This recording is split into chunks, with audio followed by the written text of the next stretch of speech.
Check one, check two. Check one, check two. Oh wait, hold on. Check one, check two. Am I yelling? Check one and two. Check one, check two. Check one, two, one, two. Check. Checkity check. Check. No. Okay. Yeah. Can you guys hear me okay? Hey, could you guys check for me, please? Ain't nobody in here yet. Jalen, can you check and see if you hear me?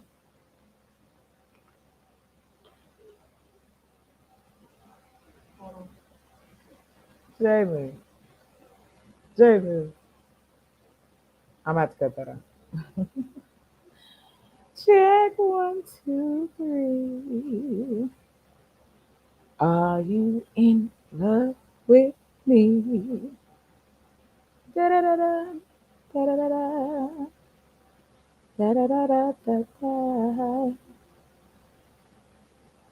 Da da da da da da da da.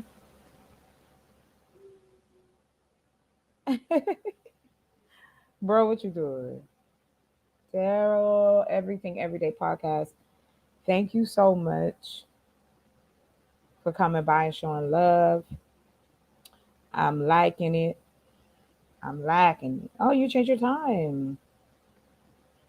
I was gonna change my time, but I said, you know what? I'm not. I'm just gonna chill out.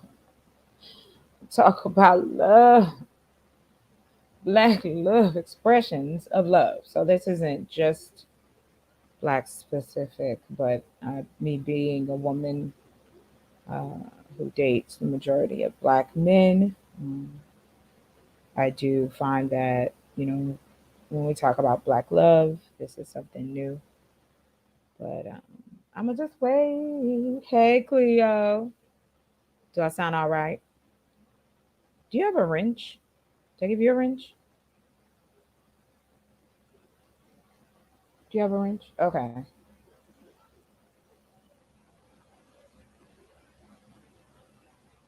gonna start paying attention because I don't think of it like that. So, oh, I saw you answered. I wasn't paying attention. I'm sorry. I'm gonna chill. I'm gonna see who come in. Um, I'm gonna play this little clip. It's one of my favorite songs. And this is my description, my interpretation of what I think love should feel like, right? So I'm gonna just play it. It's an old school clip, years ago now, I think. Um, Not too far, but far enough.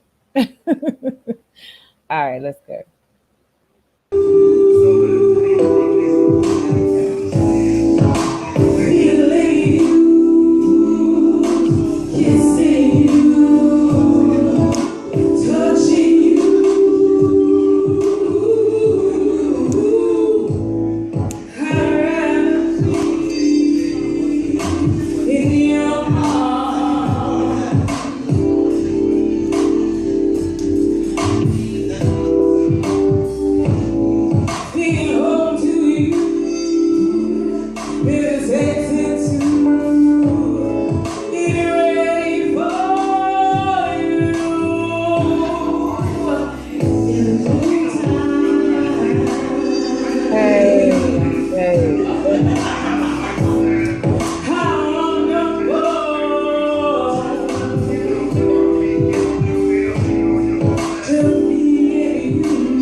Natish, what what answer? The answer is yes to what? The answer is yes to what, sir?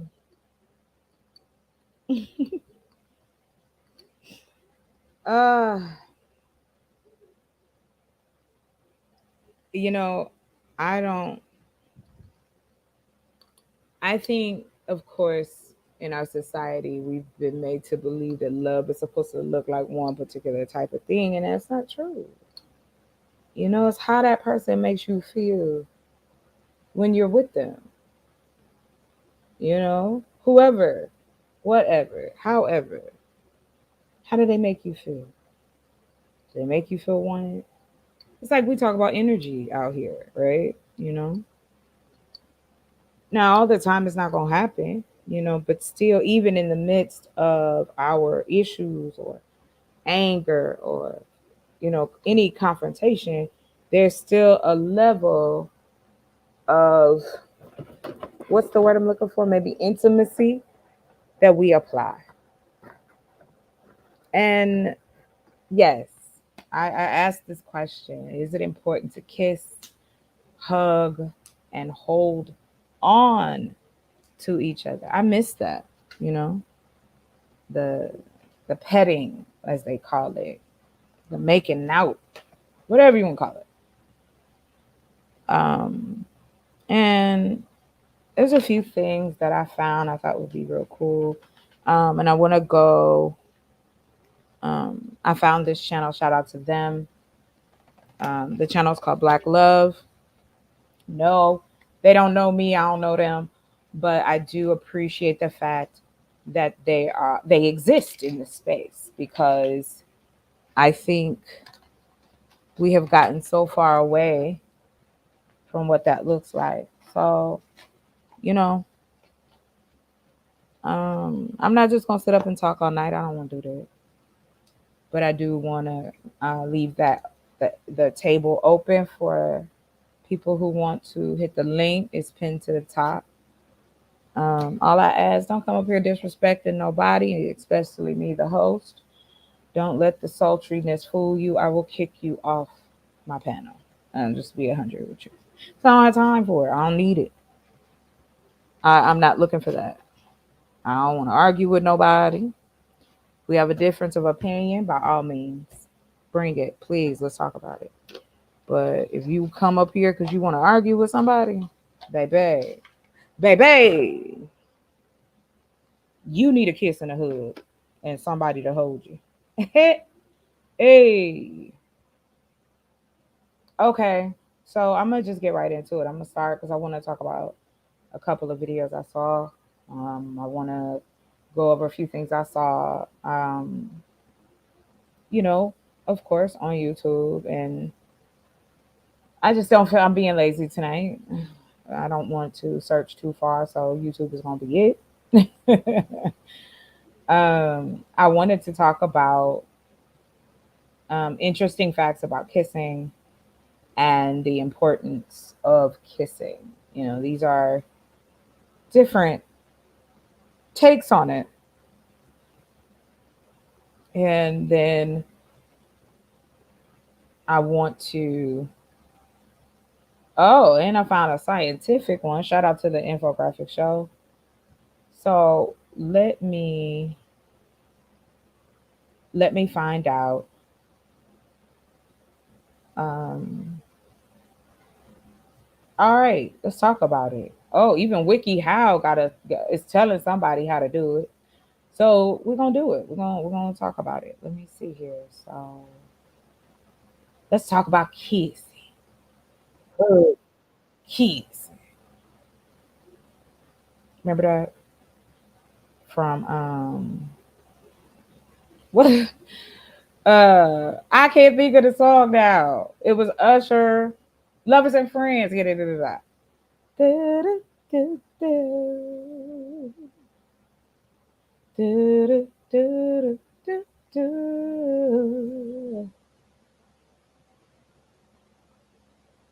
So let's just talk about it. That's it. Talk about it. Yes or no.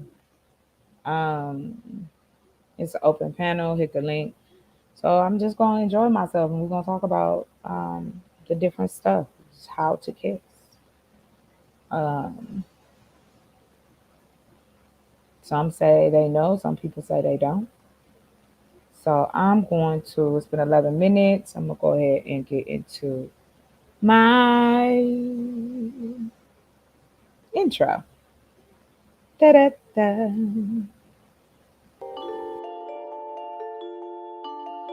Never going to be a time when you're totally in control. Why Life not? is a constant struggle.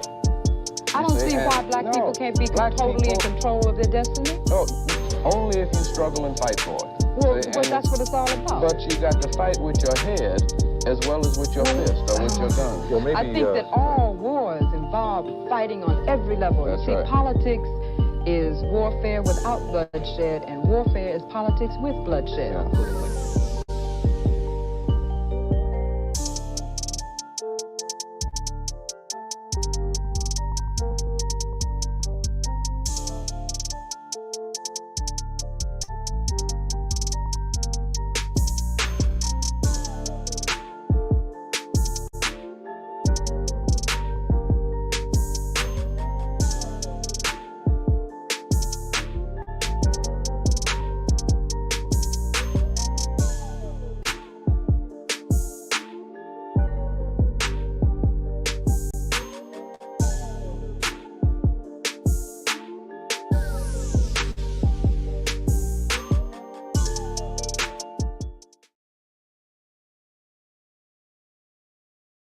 I hope y'all like my intros. Thank you, Nightish. Thank you for answering the question virtually. Yes, it is very important. I am an advocate. I love a good kiss. I think it tells a lot about the person you with. How they kiss you is key. But we're gonna have fun with it. We're just gonna take our time. I got a few things, few little clips I want to show, and I'm gonna get into that first. Oh wait, I said remove. Stop. Stop. Stop. Stop. All right, here we go. Let me just share my screen with you. La la la la la la. All right, fair use. Let me put my banners up real quick. We're gonna be kind of jumping around. Uh, if you're feeling it, if you like it, come on in. We want to talk about it. We could talk about all of it. This is a series that I'm working on late nights, early mornings, and talk about different things. Not all necessarily related to, relationships, but just period. Even you as a person, just intimacy as a whole, because I think it's necessary for you to know what you like and what you don't like. So, shout out to this is WikiHow. Shout out to them, fair use, and we're gonna play this little clip. Let's go. If you want to take your makeout sessions to the next level by using tongue, first, you'll need to initiate a kiss. When you're alone with your partner, get close to them and look into their eyes to show them you're in the mood. If they're not getting the hint, try glancing down at their lips for a second to make it extra clear. If they give you a flirty look back, go in for the kiss. Lean in closer to them. Tilt your head so you don't bump noses, and gently press your lips into theirs. Be gentle at first and hold off on the tongue for now. French kissing is way better when you build up to it. After a few tongueless kisses, then try using a little bit of tongue. Remember that less is more when it comes to French kissing. Uh-oh. Start by touching the tip of your tongue to the tip of theirs. If they start using their tongue too, that's a sign they're into it.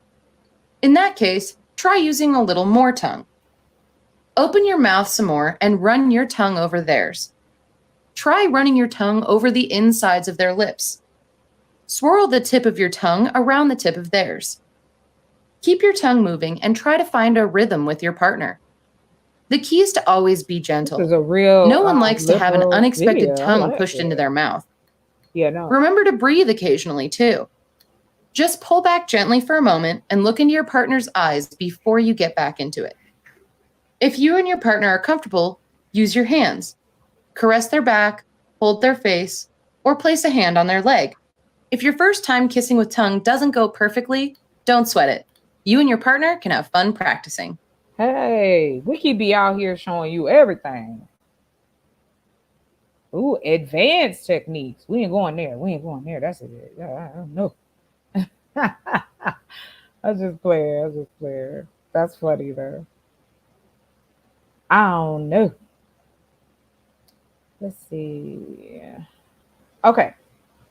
And I got a little bit of mix of both. Like I pulled a couple of really cool articles that I thought were, from different places. I like to have more than one source. So I got a few. Like I said, no rush. Kind of, it might seem juvenile to you, but I mean, for real. Thank you. Thank you. I try to be. I don't like being rowdy all the time, but I appreciate you. I'm honored. You are more than welcome to hit the link, and we can discuss. Let me show you. I got a few other ones I want to show you guys that I found and thought would be really cool to discuss the psychological side of it. Let's take a look at that. Um, I like Psych to Go. Shout out to them. Fair use, fair use. So let's hear what they say. Kissing is something that carries a surprising amount of importance in our lives. We recall our first kisses. We kiss our children. We flirt with kisses. We sympathize with kisses. We're intimate with kisses. But what is happening psychologically when we kiss each other? Here are 4 psychological facts about kissing. Number 1, you are subconsciously analyzing a potential partner. Humans are not the only creatures that kiss. Primates do it as well. Humans have multiple uses for a kiss, whereas primates have few. However, like primates, kissing also serves as an instinctual and subconscious function. Well, let me know. Kissing bridges the gap between our visual analysis of our potential mate and our sexual analysis of our mate. In the immortal words of Cher, wow, thanks. if you want to know if he Thanks, loves I you, it's appreciate in his that, kiss. girl. For real, yeah. Cher might not have known it when the song was written, but science actually backs up her claim. Essentially, according to Woldarsky and Dunbar, kissing helps us decide, subconsciously, whether or not our partner will make a good mate. It's not uncommon for people to complain or rejoice over the quality of their partner's kissing abilities. What they do not realize is that their brain is communicating to them that they and their partner are a good sexual match. Number 2, you're bonding with your partner. Kissing is somewhat essential to romantic relationships. Some people may require less physical attention or maybe even avoid it as a result of past trauma. But for the majority outside of these exceptional circumstances, kissing releases neuropeptides, including oxytocin and vasopressin, dopamine, and opioids, which have all been variously associated with human pair bonding. This means that kissing brings you and your partner closer. This truly shows the importance of kissing on a physical level as it affects both partners. Going a long time without kissing can have an effect on the bond between partners. Long-distance relationships and couples with a partner who travels will struggle with this often. Luckily, there are ways aside from kissing to maintain a bond between partners. If you find yourself in a relationship in which you're close to your partner often, make sure to kiss them as frequently as you can. This can go a long way in ensuring the romantic aspect of your relationship stays alive. Number 3, motives for kissing affect relationship satisfaction. Whereas kissing for goal attainment or insecurity was more present in relationships with lesser relationship satisfaction. Sexual and or relational kissing is when your motivation for kissing is influenced by passion. This can be a kiss that is sexually charged, a kiss out of love, a gentle kiss out of boredom or comfort with your partner, or a kiss that comes from sympathy. This all communicates passion to your partner. It communicates genuine love and attachment to your partner, and it should never be one-sided. One's partner should feel just as passionately to ensure a greater chance at relationship satisfaction. The other motivation is far less likely to communicate healthy love and attachment. Attainment and or insecurity kissing is when your motivation for kissing someone is influenced by a degree of desperation. Yes. There it is. Desperation. It should be natural. Somebody should want to kiss you, right? You shouldn't have to feel like it's awkward to ask your partner to kiss you. Like, they can't read your mind all the time. Y'all might be able to sting that energy as y'all get to know each other. better. But in the beginning, or even years down the line, you know, you want to, and that's why I started this series, because it's like, um, this also is about community in itself. Because if you're healthy with yourself, you're healthy with your partner, you feel satisfied in with you and within your relationships, you are a better person in the community. I mean, like, it all ties. But I also, this is also for me, outside of economics, politics, things like that. I do enjoy the aspect of discussing the types of intimacy, the types of love language that you can show one another. And I think it's important to people on both sides. I think it's important to men as important to women. That's why a woman will say, "Child, he kissed me like we done known each other forever," or "Ugh, gross." He stuck his tongue down my throat. Blah. You know, there's no rhyme or reason to it. You just kissing to kissing. And that is that desperation, right? I've had men try to kiss me when I've made it very clear I'm not interested. And they think, well, if I kiss you, it'll make it better. No, because I'm not interested. I don't want to kiss you back. And I know I've heard that too. Like, men and women don't have this conversation, if that's considered cheating. Well, did you kiss them back? Well, did they kiss you? And why does it make a difference? Especially within the human construct? Yeah, it make a difference, because you're thinking in your head, if they kissed you and you didn't want it, I can deal. But if you kiss them back with the same passion that they kissed you with, we may have an issue, or there may be something we need to talk about, right? But we'll continue. I love Psych2Go. Shout out to them. Fair use as well. Kissing for attainment would be using a kiss to soften someone enough to get your way. If you only kiss your partner when you want something or think it'll help get you out of trouble when you've done something wrong to your partner, they'll pick up on this, and it will hurt the relationship. That being said, there could be a range of factors in the relationship that would affect why one or more of the partners would learn this behavior. Attainment or insecurity kissing can also refer to kissing someone as revenge, kissing someone to boost self-esteem or reputation, or kissing someone to make someone else jealous. And number 4, kissing is like a drug. Have you ever felt like you're addicted to kissing someone? It turns out that there are numerous psychological reasons for this. We discussed the release of chemicals that promote pair bonding, but one hormone that we did not touch on was cortisol. A study by Wendy L. Hill and Carrie A. Wilson found that cortisol levels decreased, which essentially meant that kissing can de-stress you. But how did we get to the point that kisses are addictive to the human race and no other species? Author and zoologist Desmond Morris proposed that humans evolved to enjoy kissing and to release good hormones each time as a result of the way early humans would have fed. That's with mothers chewing up their food and feeding it to their young, lips to lips.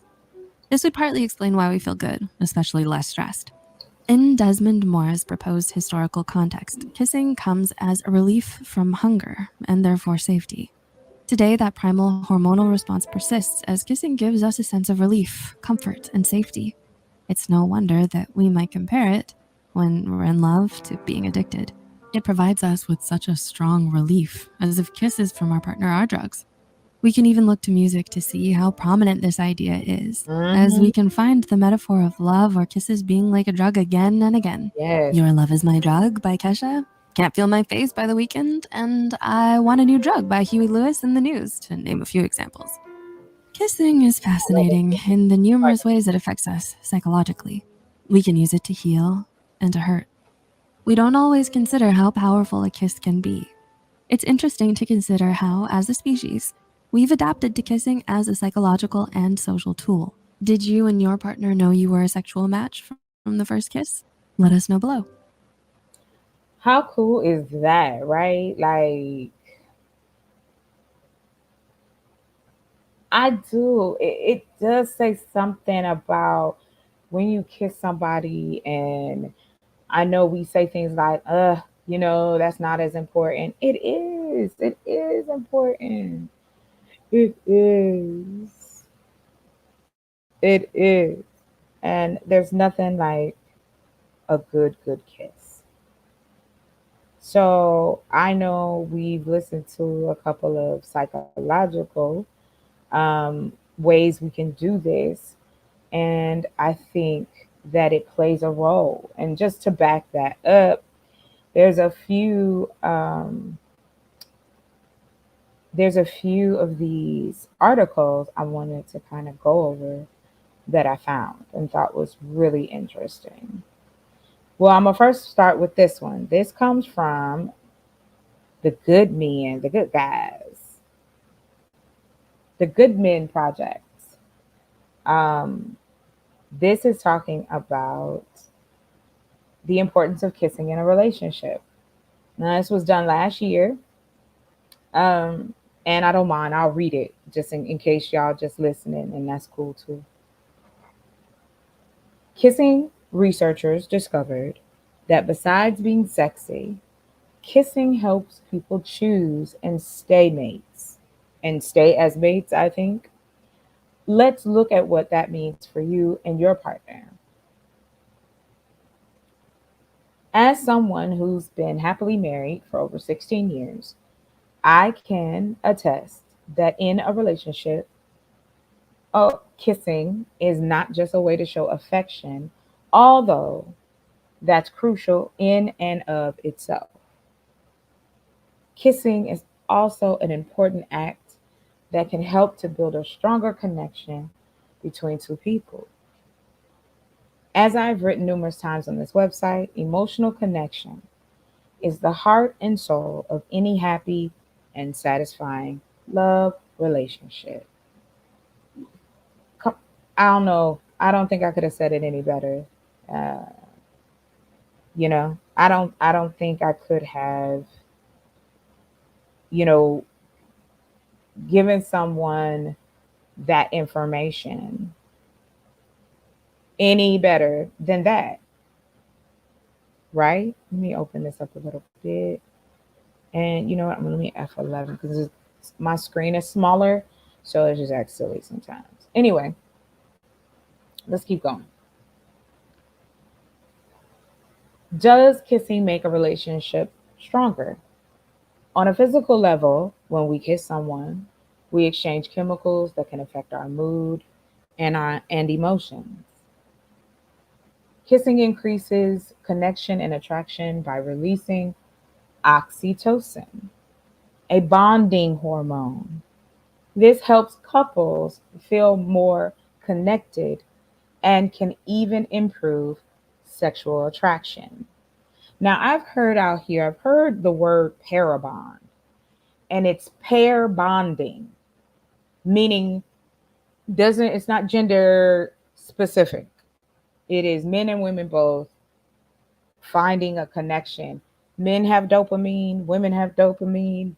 We both have oxytocin, on and on and on. This is why we do the things, that we do naturally, because these things are just naturally in us as human beings. On a psychological level, kissing also helps us to build trust and intimacy. Emotional intimacy is not just about sex, it's about an emotional connection with someone that goes beyond the physical. When you're emotionally intimate with someone, you share your innermost thoughts and feelings with them. You're able to be completely honest and vulnerable with this person. This type of intimacy is often found in close relationships and romantic relationships. Kissing shows that we are willing to commit to our partner and are interested in them as a person and not just a sexual partner. Kissing also symbolizes the beginning of a relationship. When two people first start dating, they often kiss passionately to show affection for each other. In fact, one study shows The importance of kissing in a relationship as a possible way to assess whether someone can be a potential partner. In a survey, women were more likely than men to say that kissing was important. However, both men and women who were more likely to be unfaithful said that kissing was an essential way to test out a new partner.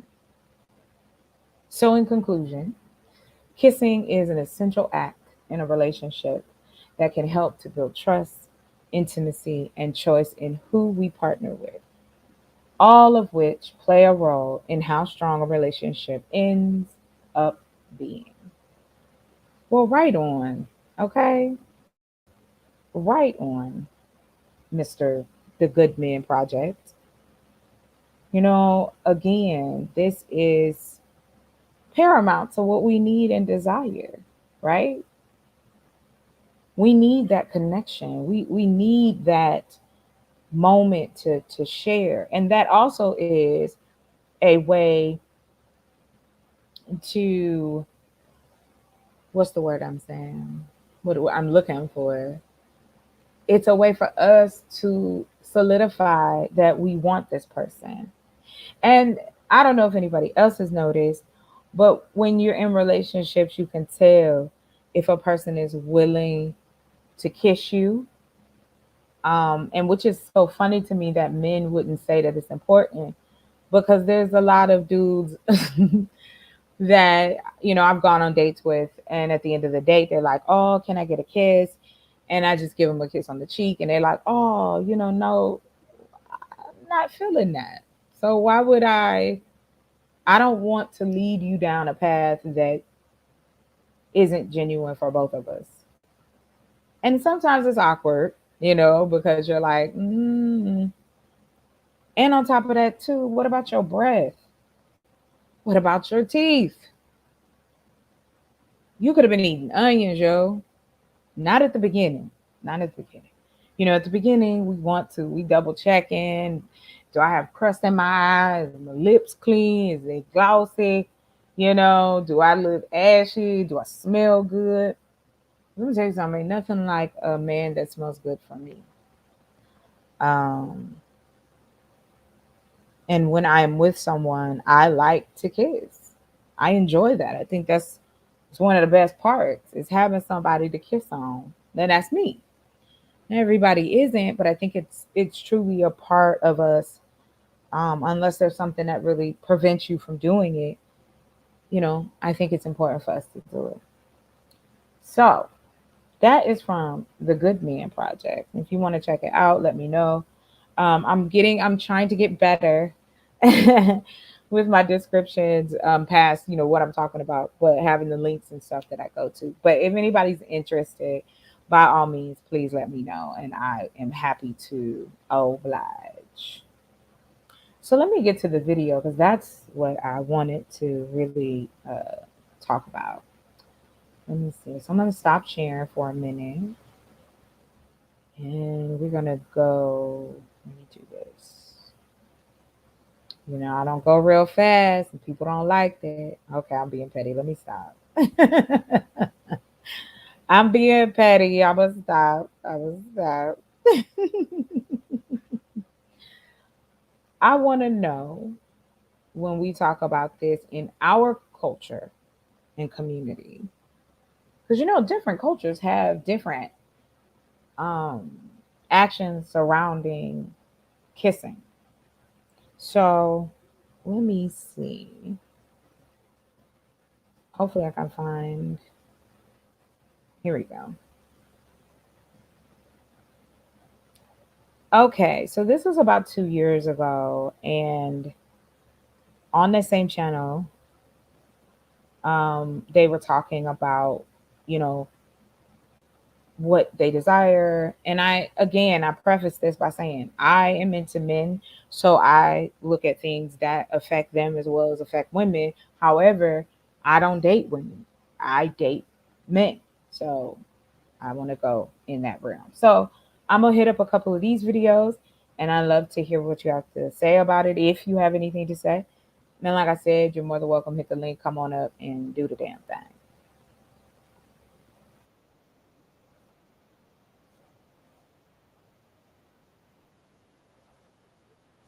So let's see. We got and I try to make sure it's all kind of colored brothers on this one, so there's not one dominate of the other.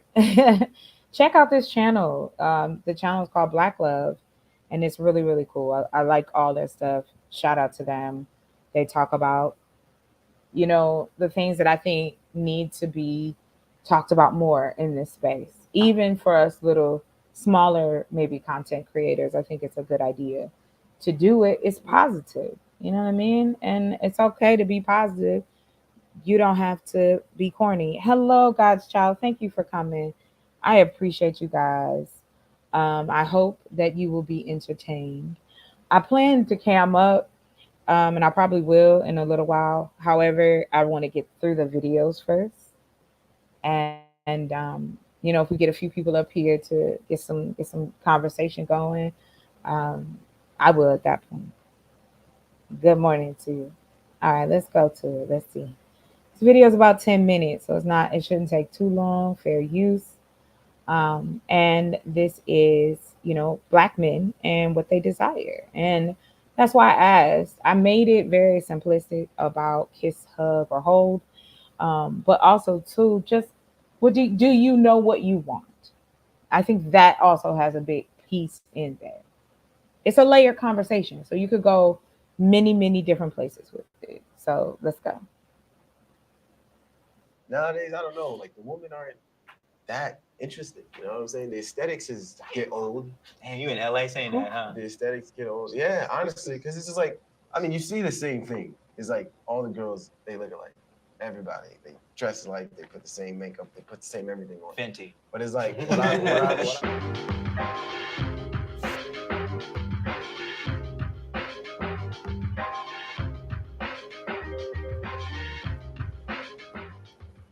What do we desire in your significant other? Characteristics, like I would say, for me, trust, communication, and faith are probably the three that work for me. I you sure you're not married? Right. That's how he answered this question. Jewels like a married man. I say that only because the physical part, like that's kind of a table stakes. Yeah, that's your initial attraction to the person anyway. But so you're talking about those for me, like those three things, like I gotta have. Now she's gotta be intelligent. She's got to, have. I gotta enjoy being around her, like as a person. But those are probably the three things that I look for, like somebody I can trust, somebody I can communicate with, somebody I can share. Question: as the single guys here, do we have too many characteristics or attributes that we need to check off to make someone our girl? Do you think you have that? It's three too many. No, I'm saying. I'm just asking. Like, is that the reason why we're single, or are we not focused? I'm picky, but I don't. I'm just curious because it can be twisted around the other way all the time. Or like we can say some women are too picky, and that's why they may not have a man. So I'm just curious. What do you mean? I think as long as she's spiritually, physically, and mentally fit, I'm solid with that. And I think timing is everything, though. I think timing is everything, and I think that's why I'm still in the position that I'm in right now. I think God is like, you know what? It's not the right time. Nowadays, I don't know, like the women aren't that interested. You know what I'm saying? The aesthetics get old. Damn, you in LA saying that, huh? The aesthetics get old. Yeah, honestly, because it's just like, you see the same thing. It's like all the girls, they look alike. Everybody, they dress alike, they put the same makeup, they put the same everything on. Fenty. But it's like, what I look for is like what's underneath it, and not many people have like something of substance because we're all like materially obligated to like phones and internet and how many followers, how many likes. So it's like people aren't real humans anymore. So is the question interesting that a lot of women you feel like are just like not at the same level you are mentally? Yeah, I think so, especially my age. I'm probably gonna have to date like a 35-year-old. That's what you need to start. I love that. That's probably what I'm gonna have to do. Yeah. So this is a young guy But again, jumping into older women, I think older women have their own problems because if they're old and single, there's a reason I wouldn't say for that. problems. There's a They reason. have their See? Right. Yeah. What just You see what I mean? Well, damn, we can't do nothing right. I'm just teasing. I'm just teasing. there are no There's a catch no 22. training wheels over here. Or- Everyone's out here, Or they out ready. the lane. Or they ready. And they just haven't found somebody. Yeah. I'm just And, Thank you, know, sir. Thank you. Wow. 35. go get your Go 30. get your 35-year-old. 30. I want to keep tabs on you to understand what happens when you get that 35-year-old. I don't Because know. you're gonna be talking some other. Yeah, I think I'm it'd be 50. good. She's gonna be like 70. So I don't know. okay. Well, that transitions us into another one: dating without a plan. So, would you date a woman without a Hell plan? no, It sounds never. when you guys met your wives, like what was the mental there? Like, was there a plan from the get-go? Did it take some time? No, hell yeah. Obviously, the plan has some curves Mhm. and some U-turns and what have you. Man, mine. It started off with me, man. If you can handle this happy hour, I'll take you to a happy hour with these $2 wells, and you know. I didn't know where you were going for a second. I'm gonna tell you, all right. This is my plan. This was my dating plan. That's Oh, how here I we knew my go. We're wife gonna get was into with the first date too. All right, yeah. So if you can handle me taking you to this $2 wells and this half price appetizer, and you on trip. Oh, okay. Yeah. Got it. Nah, I had that one time. I was like, "Hey, can we meet for like some?" I didn't really know her. Yeah, Just meet for some coffee, and she was like, "Yeah, I don't do that. Like, Yeah, I want to go so- to dinner Right. right off." Wow. Yeah, so it's like, So okay. that's a red flag That for me. ain't Yeah, that heck ain't yeah. that ain't it. Heck yeah, That is not the girl picked for that you. up. I used to just trick. Wait. Quick question. Do you guys think it's a problem, like if you guys split the bill for the first date? No, not at all. Oh, okay. 'Cause Are I'm you about cool to with say, that? No, I'm fine with that. A lot of women now there's Hold Hold up. like, Hold up. We I have don't real mind. gentlemen here. Don't do that. Don't do He that. just threw shit. No, he was like, y'all cool with that? He said, yo, I want to hear what you. I want to hear I this. think we it's just what, friends. right? What are we doing? You know what I'm saying? I'm If curious. I'm dating, you're possibly interested. Is If that I'm an nice. indicator? Does If y'all it split depend- does or it if you depend on how take it? goes, though? Yeah. I mean, well, I'm old school, so if I'm interested enough Even to the take first you date? out, like a first date could be at the crib. So Okay. like, if I'm See, interested old enough to school. take you Yeah. out, then I'm going into it knowing like I'm gonna pay for the meal. You might not Your- get a your second wife one. is happy as hell. Right? Niggas like, God, my boy. No, but I mean, Oh there's, my God. To the crib. Right? Here's my rules. If we go on a first date, this is all. When the check comes, this is all I need you to do. a reach. You just Reach. need You a, do. it's a reach. Get out of here. I I got got it. this. But that reach shows me intention. I like the reach. I That's, agree. no, that's I true. agree. But something they know that. They'll That- reach and they don't even Okay. got their Yo, purse. we playing the They'll- game. they'll you reach playing for the game. nothing. They'll be like, Yeah, "Jamie, the gesture. It's not hard enough, but when It's tails. It's not. That's what I mean. Like we make it so transactional. We don't have any fun with it. It's fun finding somebody. It should be.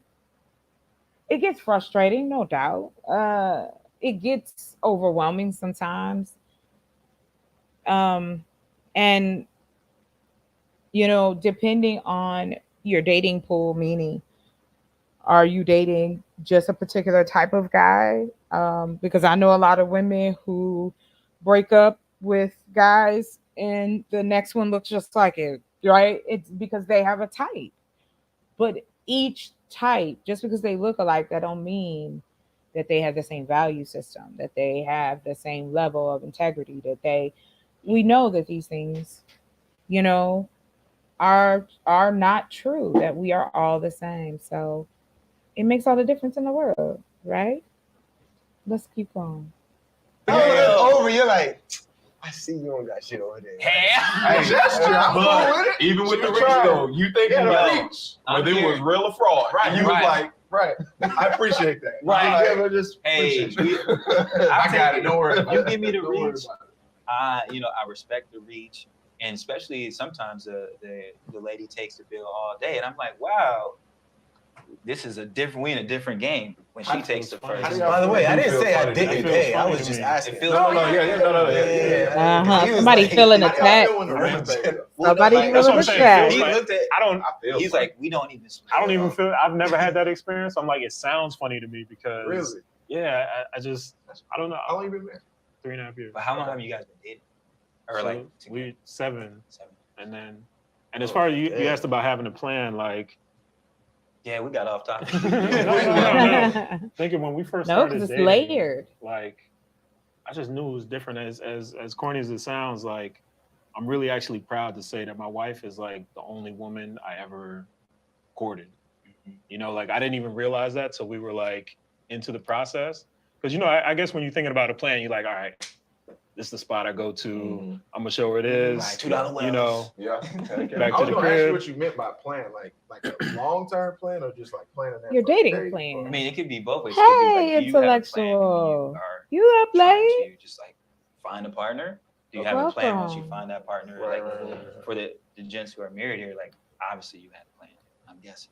You Mhm. guys wouldn't be married this long. It If not, depends on the environment too, What do you mean? like where you meet them. He's like, if you in a club, Yeah, yo, my plan plan is for to- that night Yo. might Yeah. be different than the I- plan if I I met her agree. at church. I was telling my Of course. homegirl yesterday, it's all about the environment, the situation. Like if you meet someone out and about at the club, that's very different. That's what's than exciting. The being nuance. at a kickback and your Oh, friend thank you. introduces you Thank to you, someone because intellectual. y'all in the same industry or they just think you guys have something in common. So A lot of different factors. Yeah. Oh, I Yeah. forgot to Gonna drop be the bad link in more the than in in a the club. You know, like I in the think the vibe is thing. much better. So you by know, with someone you can talk I to. didn't. I Hell, forgot you to gotta do it. My holler at 'em bad. and stuff like that when y'all standing this close. You know, so I think like Stu said, I think it's the environment. okay. That kind of helps you create, your plan of action. And what about the outside factors?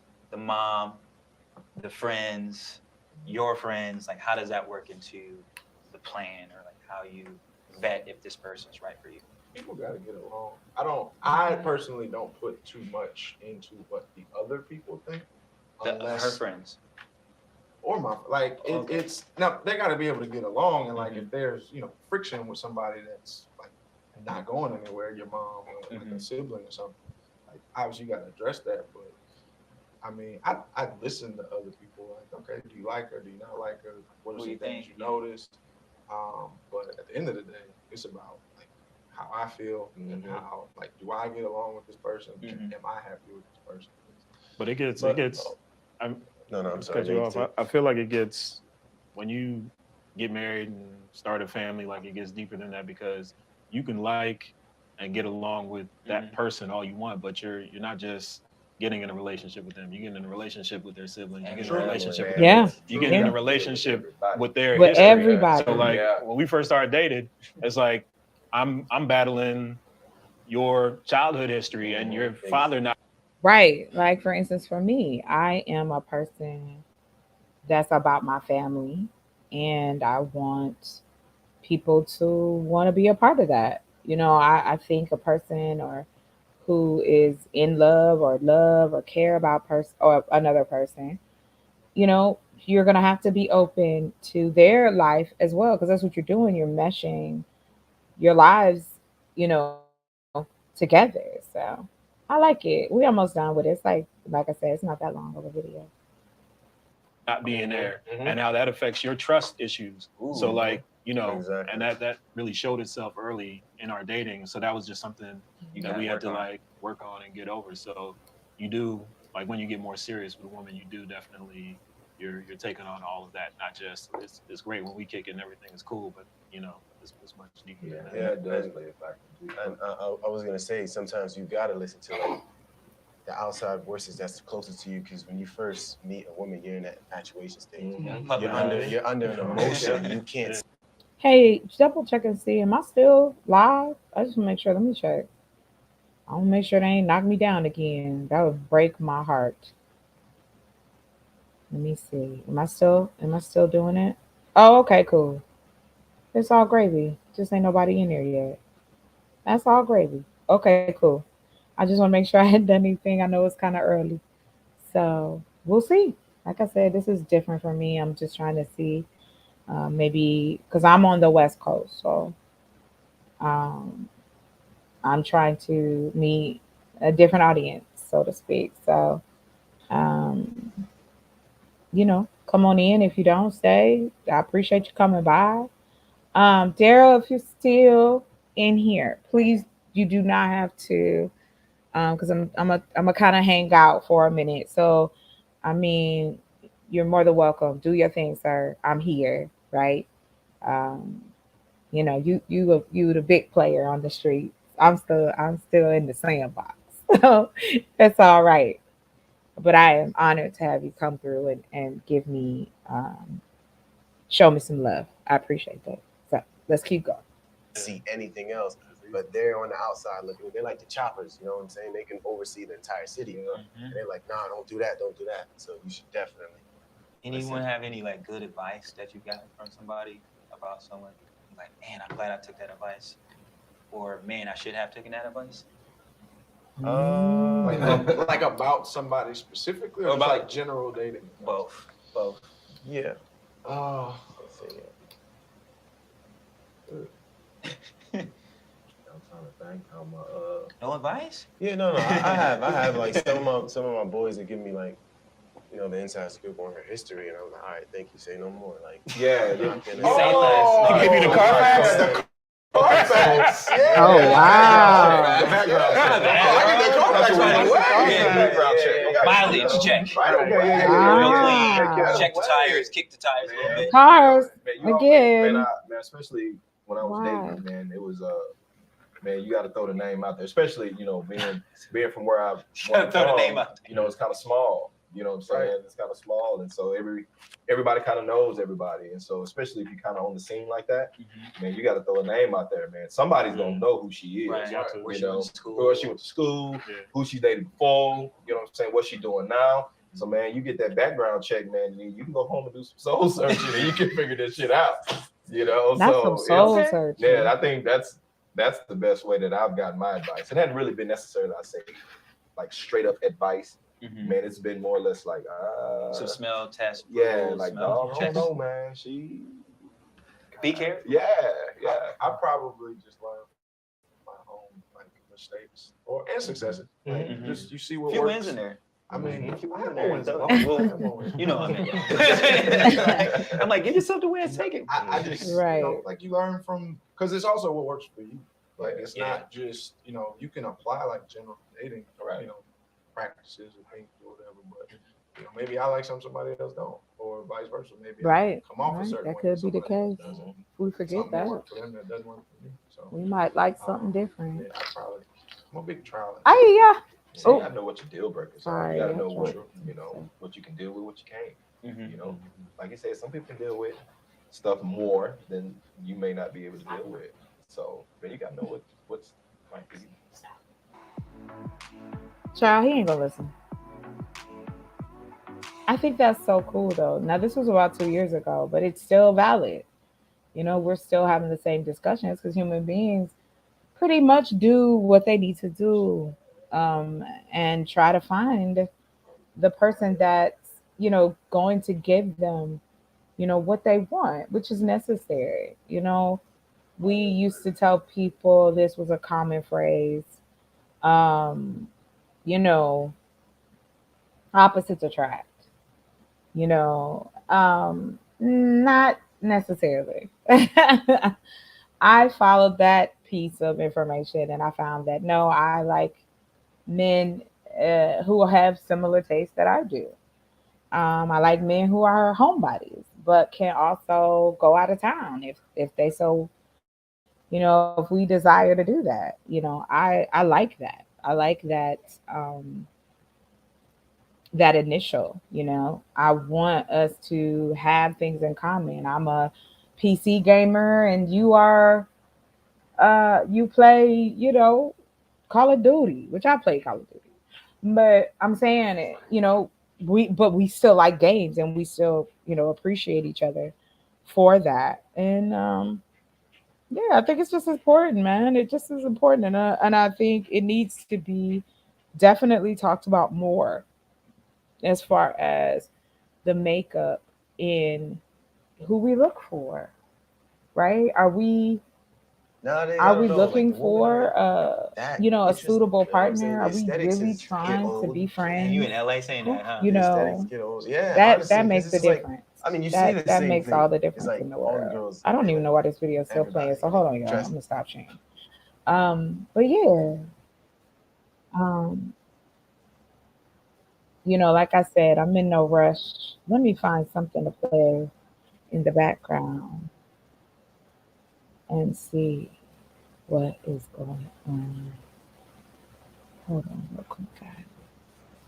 I just wanted to have some mood music in the background. So it gets so quiet. And the brand. And I am. Okay, let's see here. Are we daydreaming? Let me see. Hold on real quick.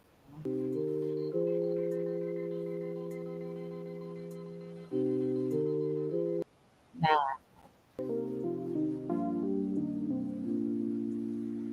I like this. Just a little something to play in the background. So I'm gonna turn it down. You can hear a little bit of that. And we'll loop it and we'll play in the background. So let me go ahead and get into this other one. 'Cause I'm gonna come up in a little bit. I'm getting there. I'm just taking my time. I'm not in a rush tonight. So I got time. So I thought, let me hang out and, stay up with the late night crew, with the grown ups, you know. I got the notification now. Let's see. Oh, let me get to where I was at. I'm not even where I was. They had me in different places. Like, I don't get it. So this again, these are older, and these are about 2 years old, and it talks about sex and intimacy in marriage, and these are Black couples giving both sides of it. And then I'll jump into the singles. Like I said, I love the fact that they kind of cut them up. They're not that long, but they still have great discussion points. Also, too, it shows, the different people out here that, there are plenty of people out here still getting married and believe in that. And I don't think anything's wrong with it. Some people just believe in being together without, the wedding or the marriage certificate or any of those things.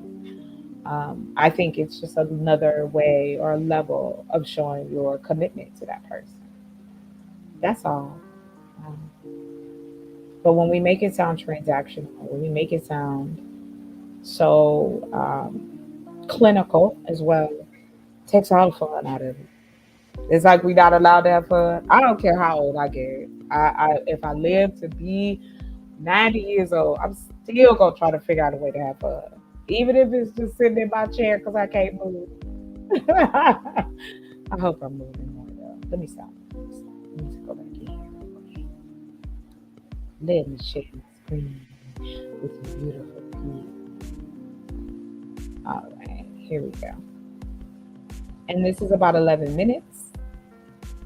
And we're just going to play around with it. One person wants it more than the other. It's just, it may be different times when, okay, I'm not that busy. I'm like, oh, well, I got to do the X, Y, and Z, and I got to be at the airport at 6 in the morning. Right. And like, my wife is good for knowing I got a 6 a.m. flight and I'm trying to get a little bit of sleep and wake me up at 3 in the morning, like, what are you doing? Hey, I'm Kadeen Ellis. And I'm DeVal. And this is Couch Conversation. So DeVal and I have been together for almost 16 years and married for almost 8. And we find ourselves debating about the same thing. So we figured we would open up a debate to other couples to see how they feel about these things. And we're going to bring the conversation to you. Thank you guys for joining us on this episode of Couch Conversation. I'm Kadeen Ellis. And I'm DeVal Ellis. And today we're talking probably one of the most heavily debated marriage topics. And probably my least favorite. You want to tell what it is? Intimacy. Intimacy. We talking about sex. Intimacy. I mean, intimacy is not always just about sex. You nervous because you stumbled just there. It just gets me all riled up talking about this kind of stuff, Listen, I think this is probably the most important topic we've discussed, mainly because it's so taboo. No one ever wants to talk about it. And I feel like if people talked about it before we got married, we would have been better prepared. There you go. I'm excited. Let's talk about it. Absolutely. Tell our truths and see about these couples telling their truth. So how has intimacy been? How's it been for you guys? I do stand-up comedy, so I kind of joke about it on stage where I say, you know, the honeymoon's over, just as a joke. I mean, but every day it's still like a honeymoon, but it's just after 5 months and then you get married, then you start to learn each other. You're learning each other like we did. And then the real world sets in. Because right after we got married, I left for a month. I had to go to Australia for 3 months. And so it was like immediately we were apart. And, you know. Come back. You hadn't had Right. But see, our clock resets because every time he leaves, it's almost as if a new date. So at that point, the intimacy, you know, you're hot and heavy again. And we have that privilege of being apart for a week or two or whatever. Right. But when you're together for long periods of time or whatever, life. And by the time, and we don't have kids, but we still, you know, you're dog tired. I'm like, is it 9:30? It feels like 12. And it's like, I mean, it's like, you know, and my wife works from home. And so it's like my wife was home, I'll be gone, you know, but then I'm doing what I do during the day, and then I come home and I may have a show that night. My wife will get ready, we'll go to the show, and I'm looking at my wife like, oh, you know, oh man, you know, I think my wife is the most, all the way there and back. Oh yeah, wait till, oh yeah. So, I'm like, you know, I'm like in the green room waiting to go on stage. My wife sending me text. I'm like, yeah, we'll see. And then by the time you get home and then you get undressed or whatever, and you try to unwind and come down from that, my wife is unconscious, or either I get out of the shower and I'm like, you know what? Can I take a rain check? Like, so I got a quick headache. Do y'all think that is a place of complacency? Because think about it, when you're dating, right?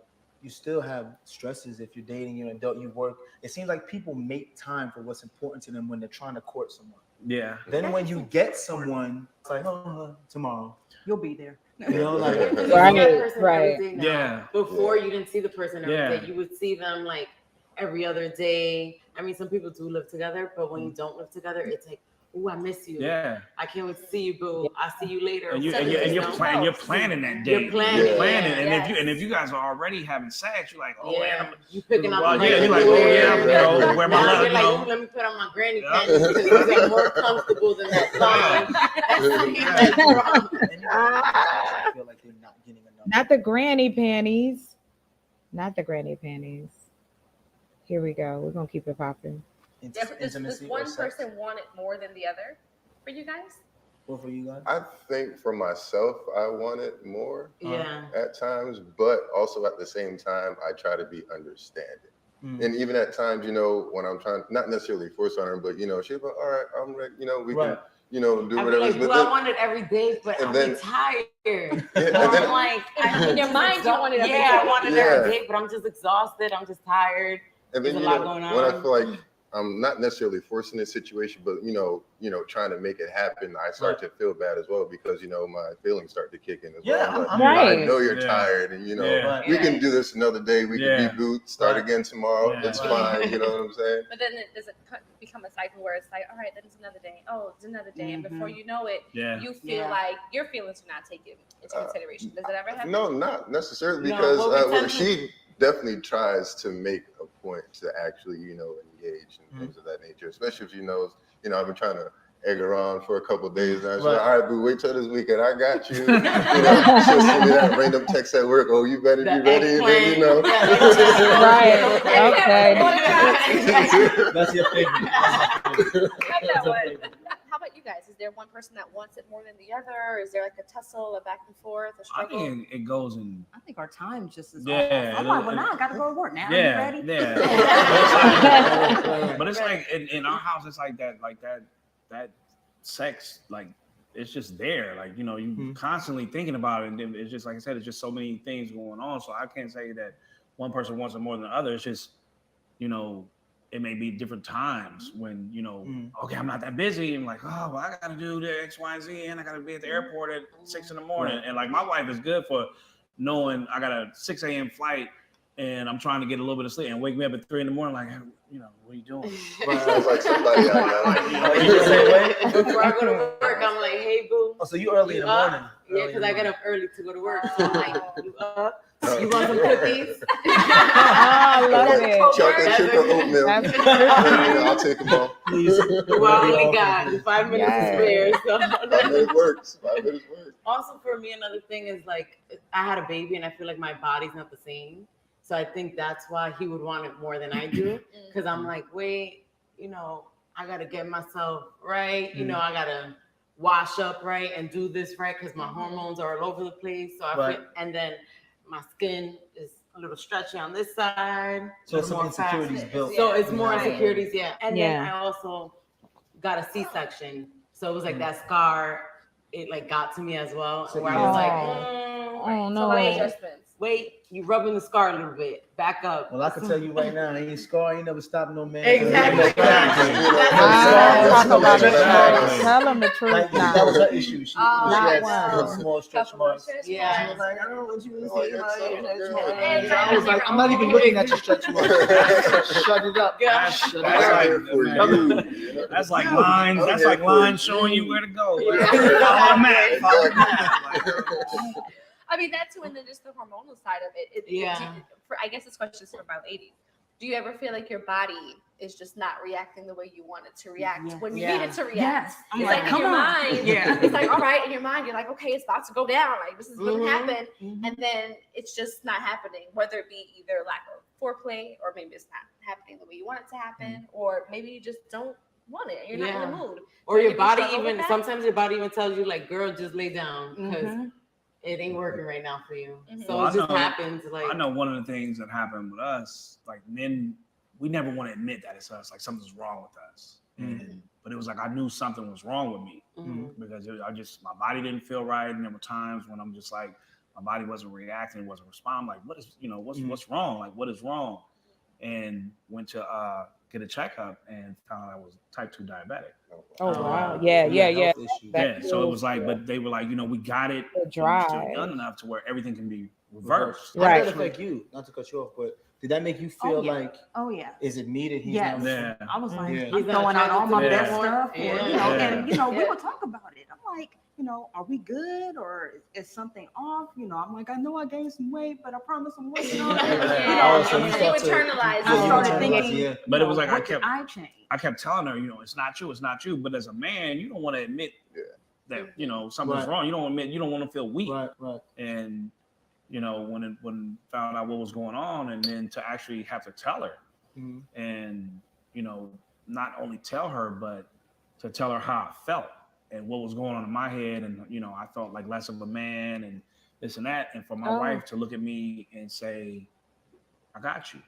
Like, I got you. And that's one of the things that we were so hot and heavy in the beginning, and everything was so just, but I think that God used my health in a way to where I could show her that I love her in other ways. Like, it doesn't have to always be physical. Like, I love you. It's like, and it taught me to really love my wife a lot more. And like, I love her spirit. I love her, just her soul, just her heart is just beautiful. Like, I tell her, like, her smile is like my own little piece of sunshine. Like when she smiles, it makes my heart smile. It's so sweet. Right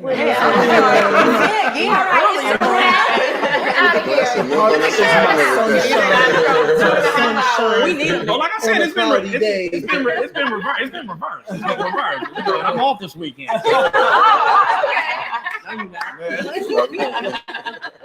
tell her all the time. I love it. Hey, I was never here. Listen. When I come chasing you around the house, don't be mad. Exactly. So it's not just me, because she sometimes makes me feel like I'm crazy. I love it. And I'm gonna go to the next one because I'm just having, just enjoying myself. I love to see positivity. I love to see, Black men and women have these conversations from all sides, single or not. So fair use. Again, shout out to, the Black Love channel. Please check it out, y'all.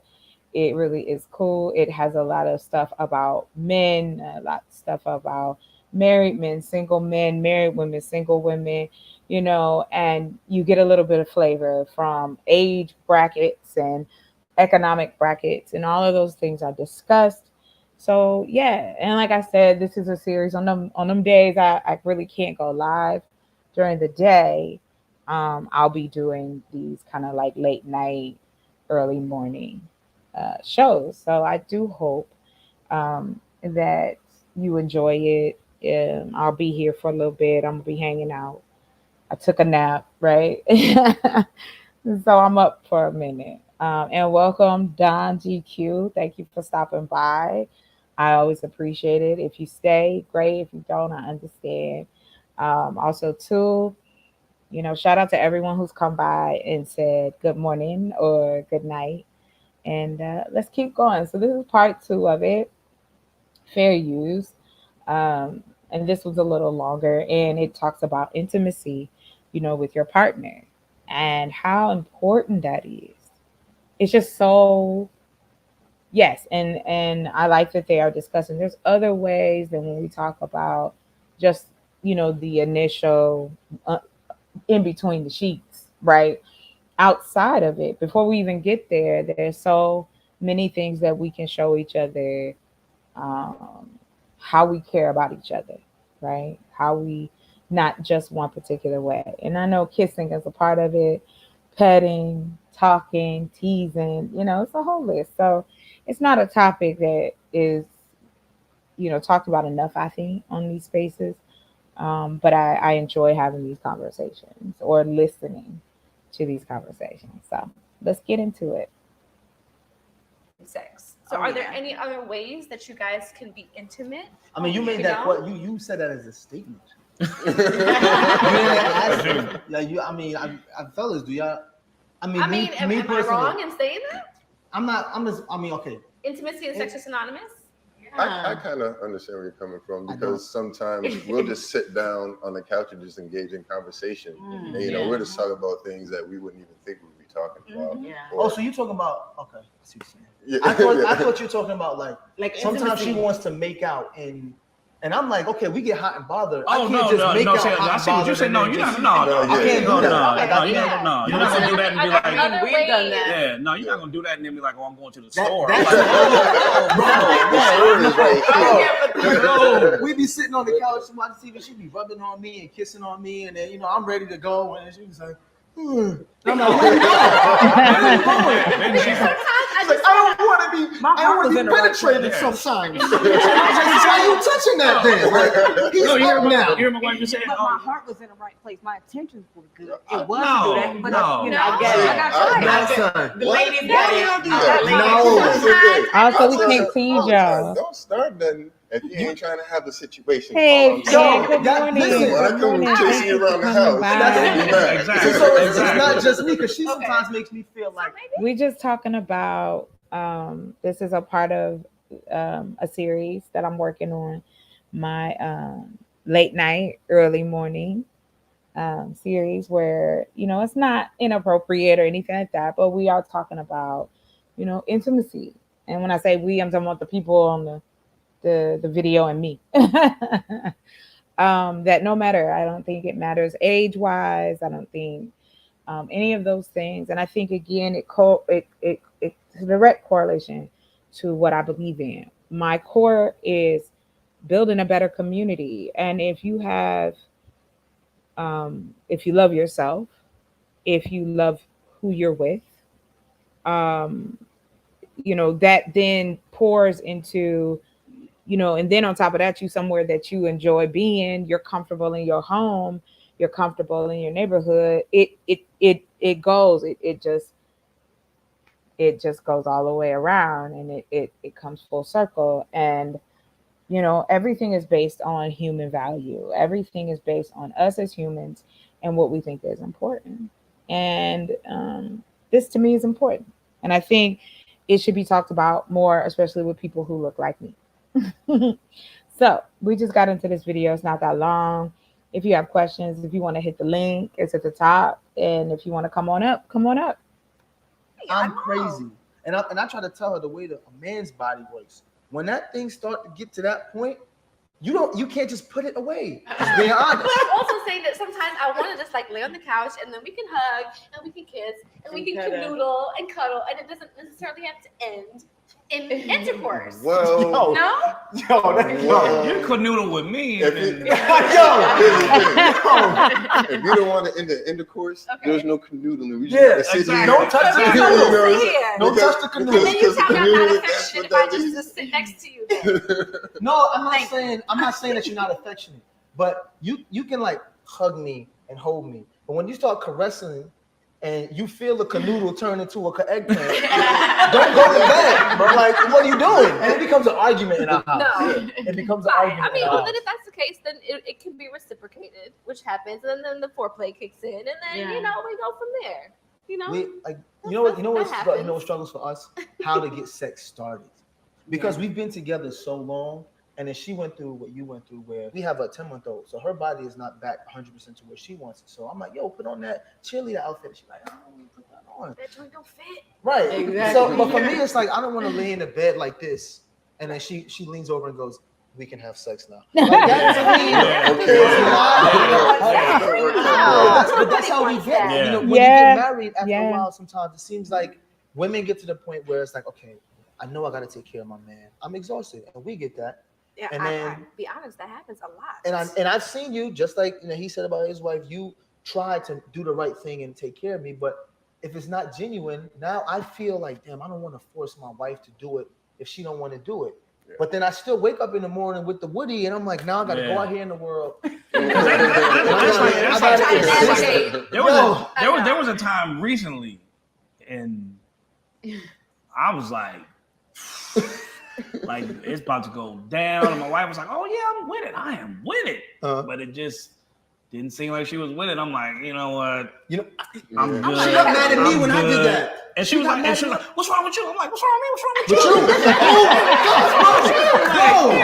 you?" And this is what I mean about communication.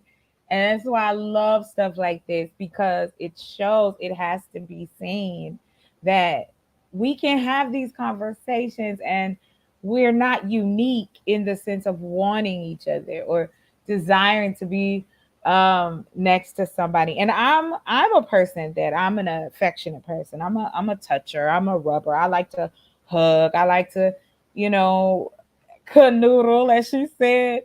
And it's like, I was in a long-term relationship, and we were together every day. And now some days, no, nothing would happen. He'd be tired. I'd be tired. He got work. I got work. He worked 16-hour days. I worked in the daytime. He worked at night. So we had to, kind of find our way through that too. And, the insecurities kick in. Like I say, I have no problem with even saying that out loud. I have insecurities. I have my flaws that I feel like, I don't feel sexy. I don't feel romantical, So, but when you are able to say that to your partner, I think that leads to so many things that all those little things won't matter. We also try to downplay, our intimacy amongst each other, especially in Black spaces. We seem to downplay it like it's not a big thing, and it is. I've been on panels where, I've asked the question, I'm like, y'all talk about relationships, talk about, intercourse like it's a transaction. The way they describe it is like 2 steps away from just straight up lady of the night type action, right? Like pull up, get what you need, pay for it, and roll out. Like that's how it sounds. This is my opinion, of course. So I want to show that there is a different side to this, that we are still human beings. Like no one is impenetrable, I should say, or can get away from the fact that you have flaws, you have insecurities. These are not gender specifics.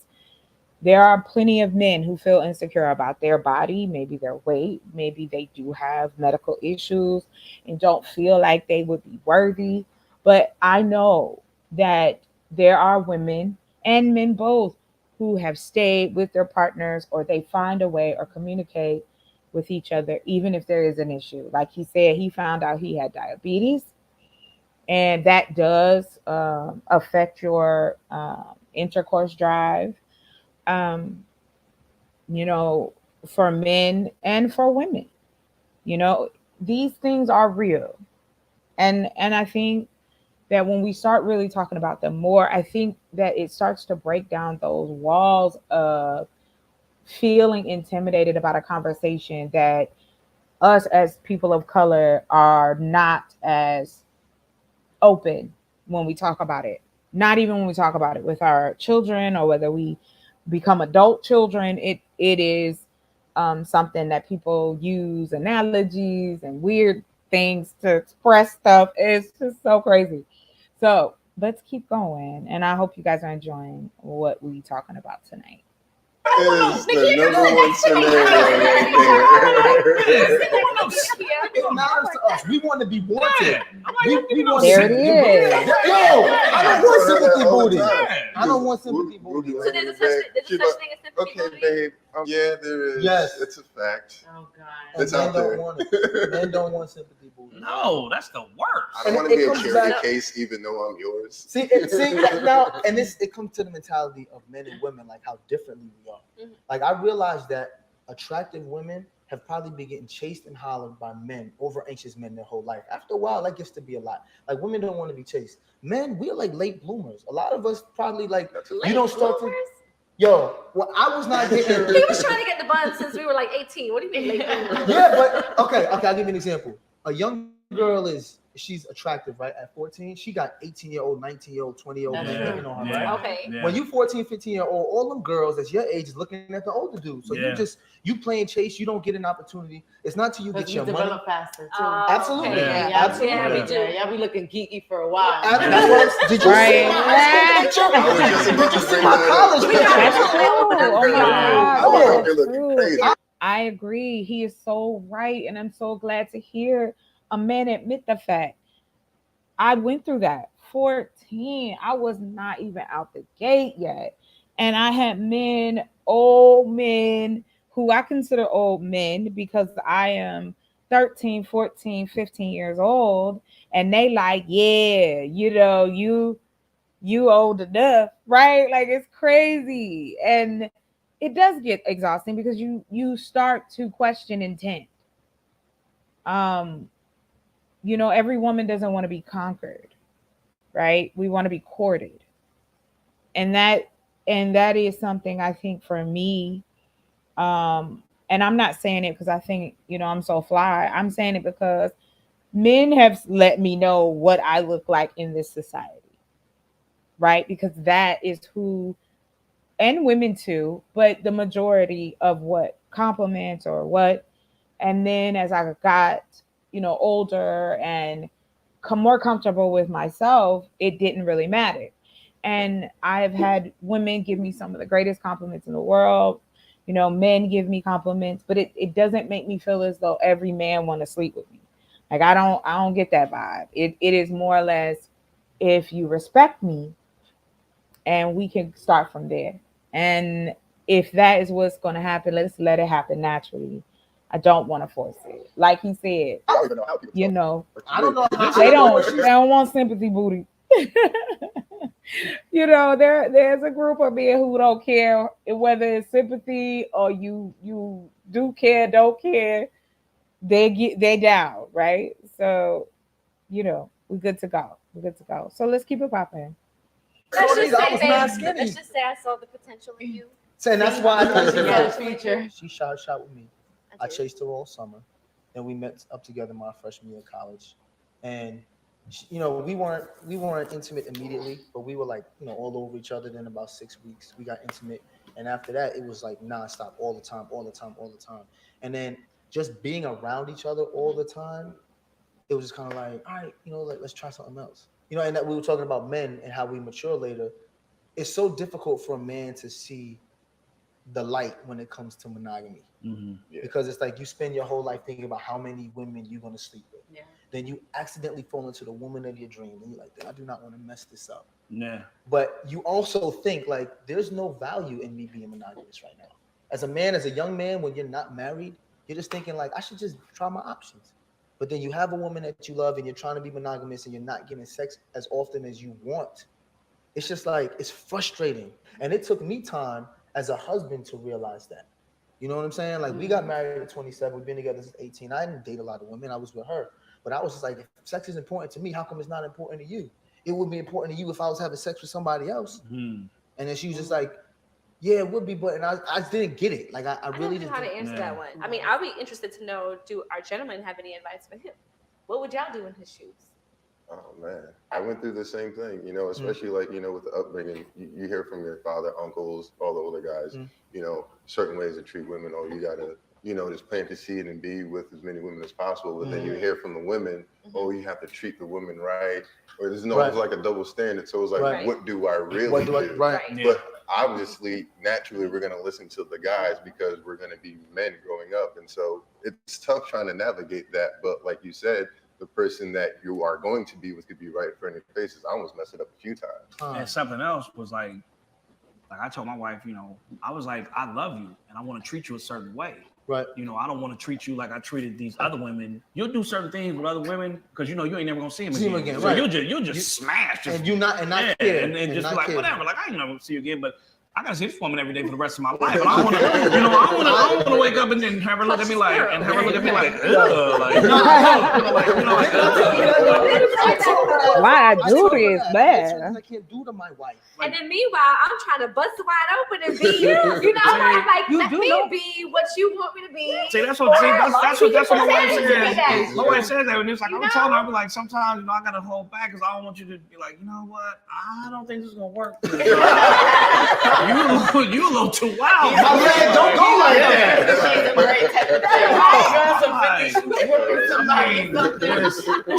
What's my name? What is it?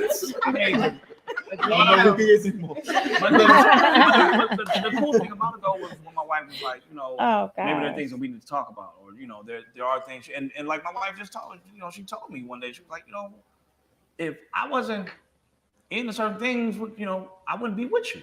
With my wife, it was just certain things, and I was like, man, is that gonna be too freaky? Like, you know, is she gonna look at me like, you know, like, what's wrong with you? That's because y'all were together for 5 months. For 5 months. Yeah. We're 3 years in now. You know, I'm like, you know, yeah. So, but yeah. You busting it Wait, she said I'm a skeezer. Now, right, you want to be that. It is a lot to be that for a whole bunch of different people. Like, just like the energy that you give, just like the things that you like, I can't give this to everybody. You don't treat everybody the same. It's like, come on now. Come on. Stop. Can we stop playing like this? My wife was saying, like, I remember like the first time she really like said some stuff, and I was like, like what? Where did this come from? How do y'all feel about that? Is there anything you feel like I just won't do for my husband? I'll do it, but I feel like before marriage, I did more than what I do now. Why? I don't know. It's just maybe because that is the question that we want to know. It's funny because I like if we go like 2 or 3 days without having sex, I'm like Monday, Tuesday. In my mind, I'm like, oh, it's time to bust it open because we can't just sit here and not have sex for like 3 days. Next thing you know, your menstrual cycle come around. You know, this is the issue that men and women have. Yeah. When it comes to marriage, is sex. Like, yeah. Women, you know, it's your body.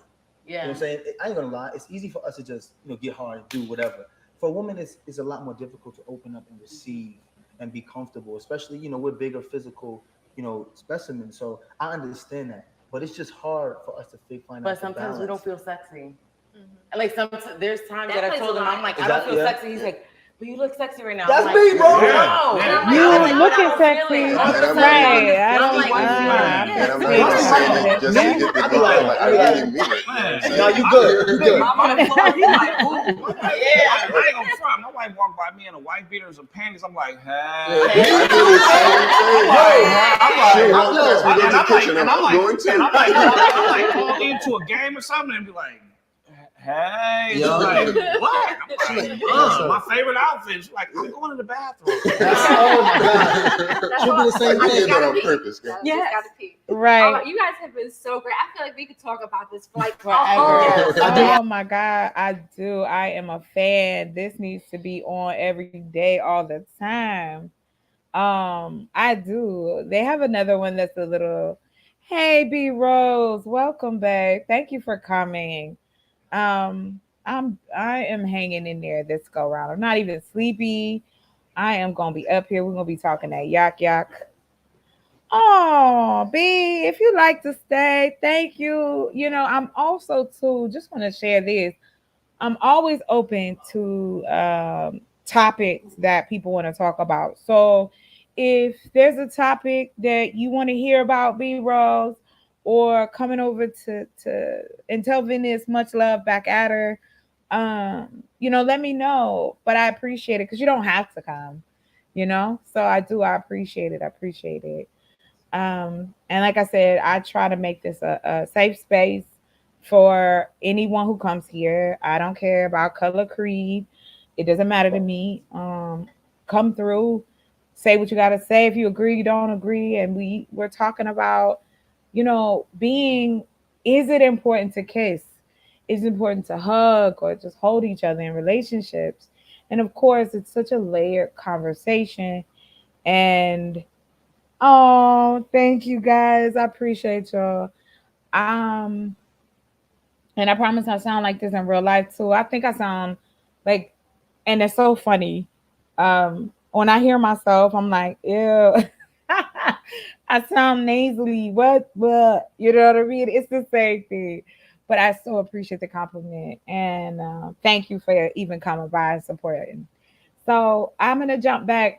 We watched 2 videos, which were married people. Well, 3. So we watched a video about, you know, what men desire. It was a group of Black men talking about it. And that's why I call it Black love, because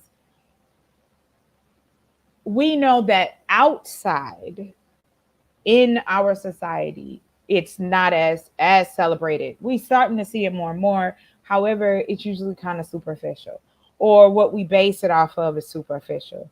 I don't want to talk about celebrities and their relationships. I'm talking about just your everyday people out here doing their thing. And everyone who does decide to have a partner, you know, should take these things into consideration. Hey, are you an affectionate person? Do you like to kiss? Do you like to hold? You know, do you like to do these things? And those are important things. They're important to me. That's why I talk about what's important to me. So I wanted to go back because I found another article about kissing.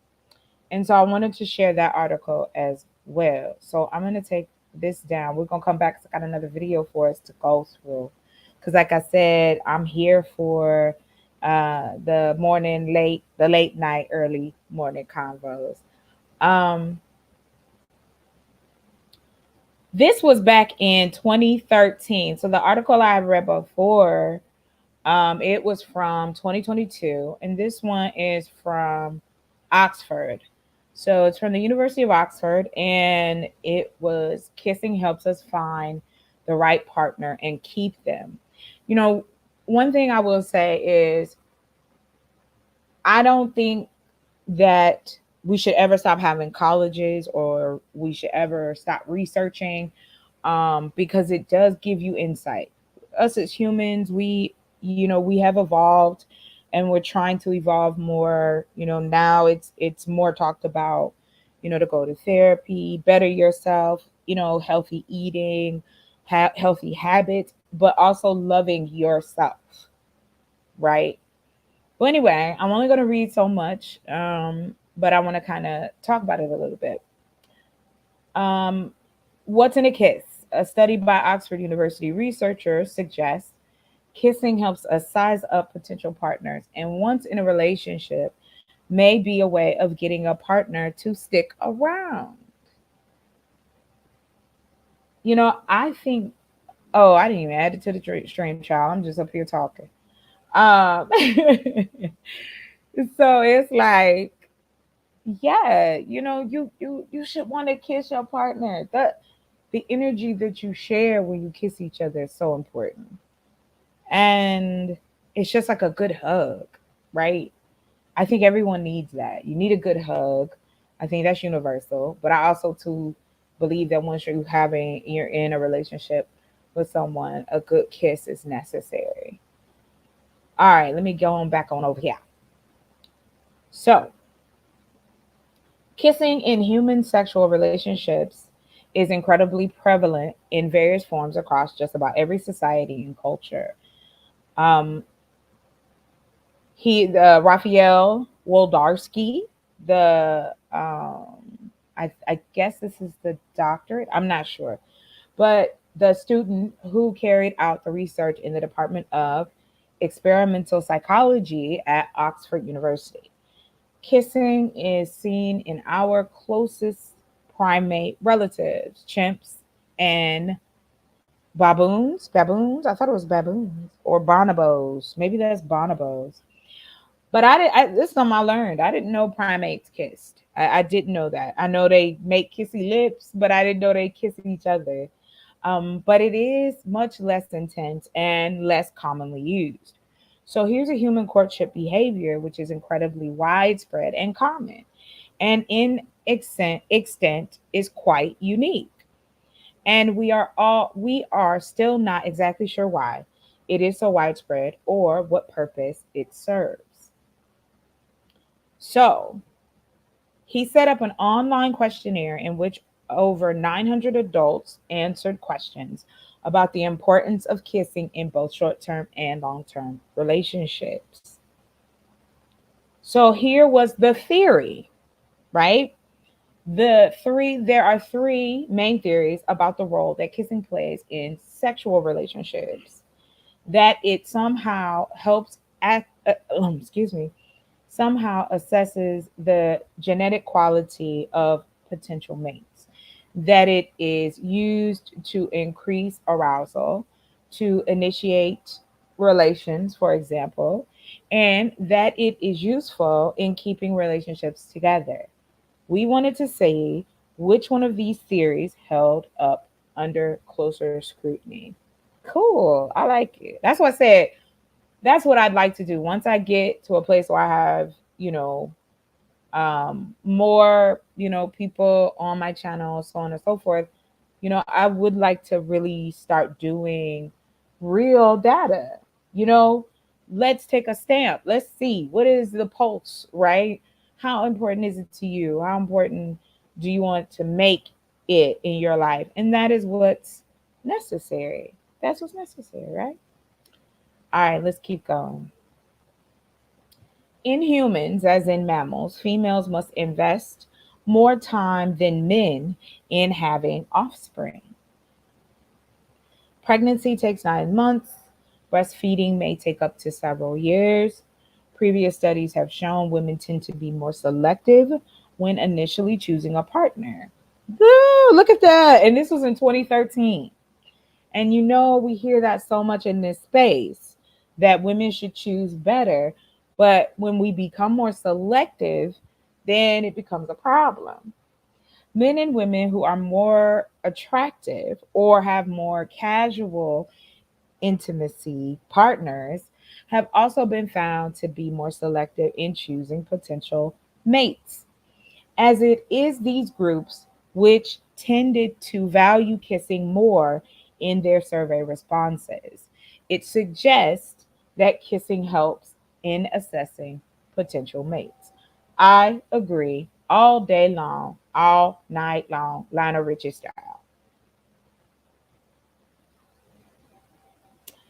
It has been suggested previously that kissing may allow people to subconsciously assess a potential partner through taste or smell, picking up on biological cues for compatibility, genetic fitness, or general health. Mate choice and courtship in humans is complex, says Professor Robin Dunbar.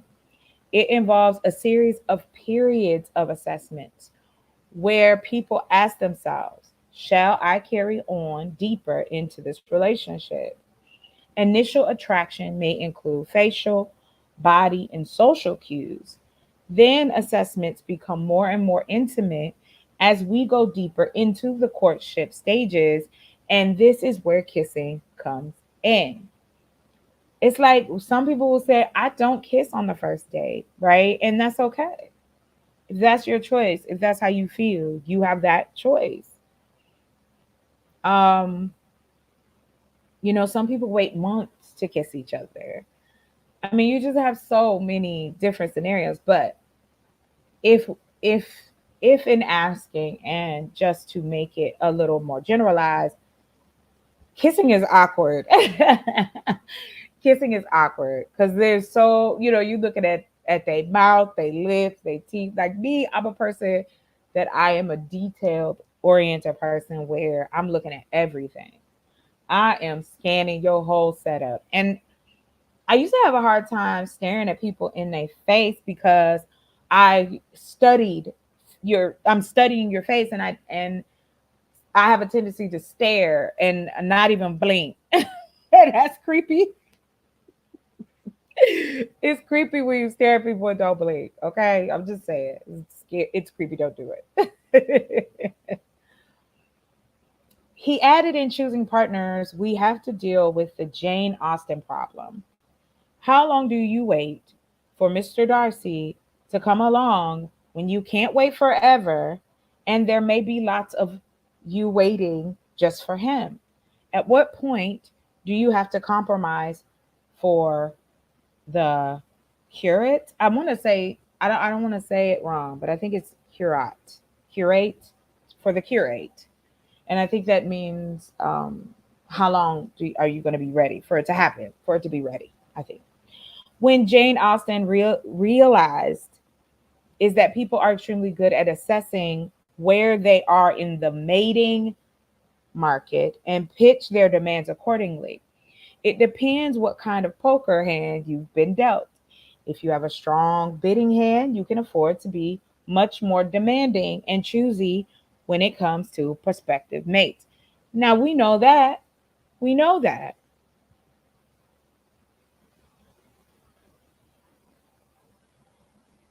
Hey, you guys. Hey, Cheryl, welcome, love. Hey, Ashton, welcome. And your question, let me put up your question because I love it. Hold on. Her question is, how much does this relate to giving into another's love language, if you believe in that? B Rose, I do believe in love language. I know that they have made it different descriptions, but I do believe in it.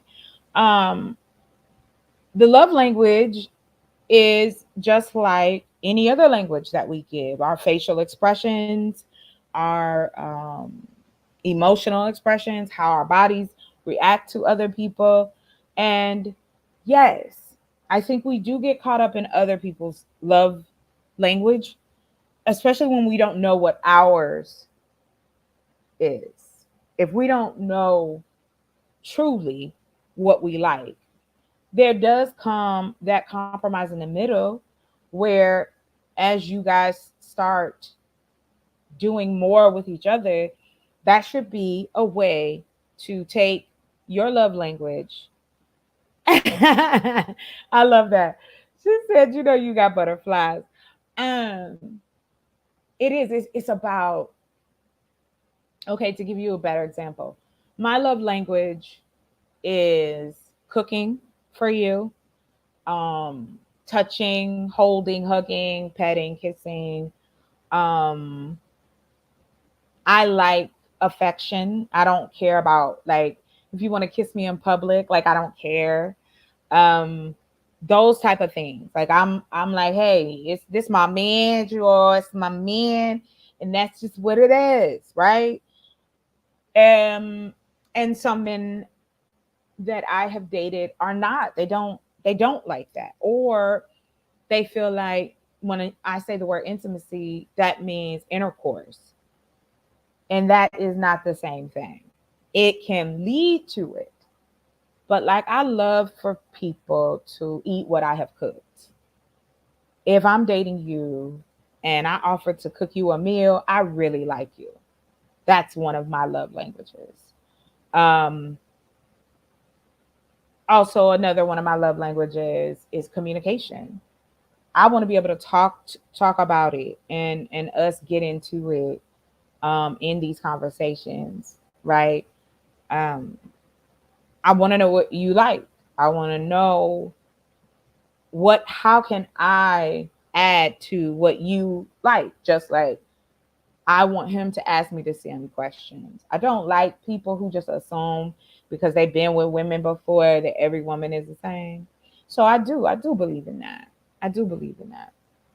And like I said, you know, men and women both know that it's a certain way a person makes you feel that make you want to keep talking to them. Whether you've talked to them once or whether you've seen them once or seen them all your life, there is just a certain way.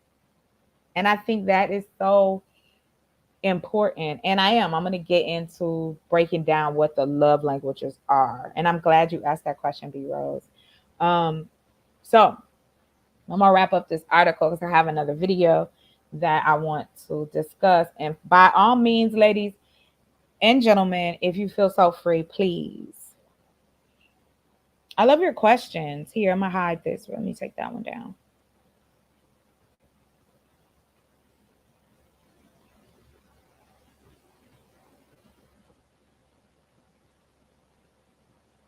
That is a wonderful question.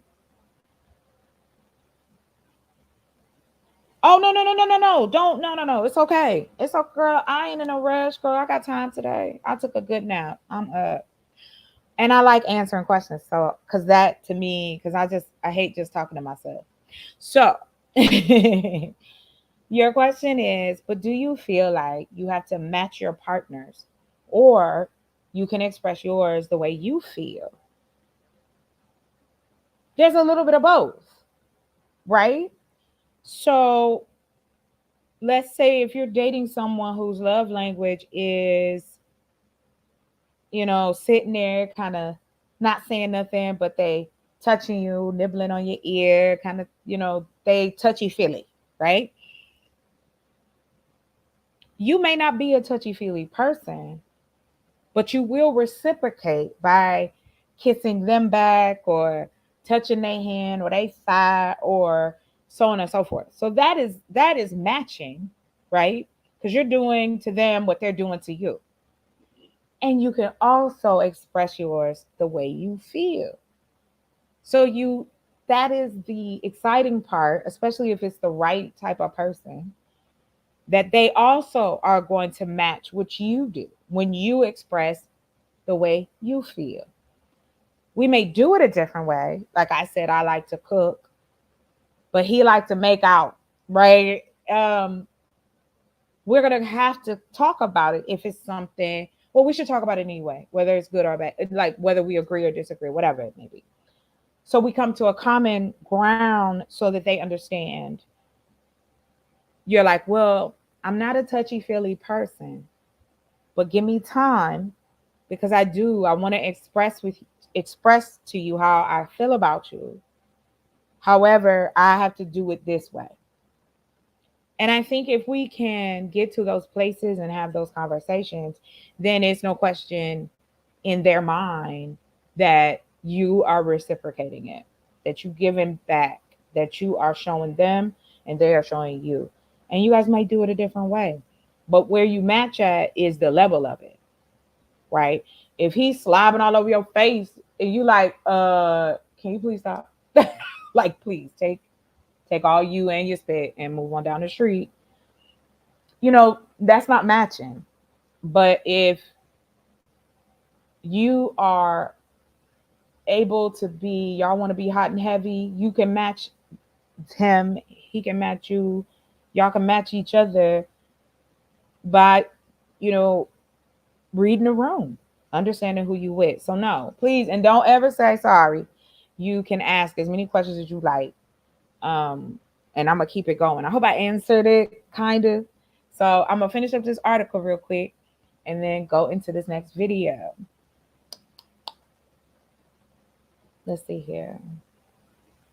And if you feel so inclined, and if you would like to show love for the show, I'm still a little baby in this YouTube streets. I am more than happy, whatever the amount, if you feel so, to donate to the Chocolate Earth Foundation. By all means, I appreciate it at any given time. So, but liking, subscribing, and commenting is free, and that is just as valuable. I'm getting close. I'm trying to match my hours with my subscribers so that I do not have to rely on, just donations alone. So here we go. We see some of that coming out in the results of our survey, suggesting that kissing plays a role in assessing a potential partner. Professor Dunbar explained.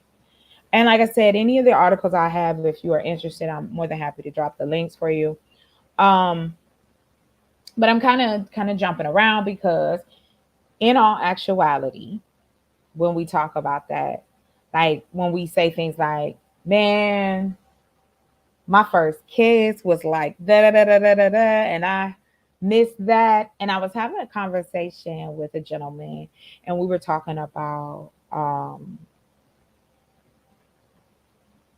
do you find that you can be into a person like how we could be in high school, right? And I'm gonna tell you this. I'm like that no matter what, right? Like it don't matter. If I'm into you, I'm into you. I am a hot mess. I'm a hopeless romantic. I want to make sure you know I care, and I want to kiss your lips and see your face and hear your voice.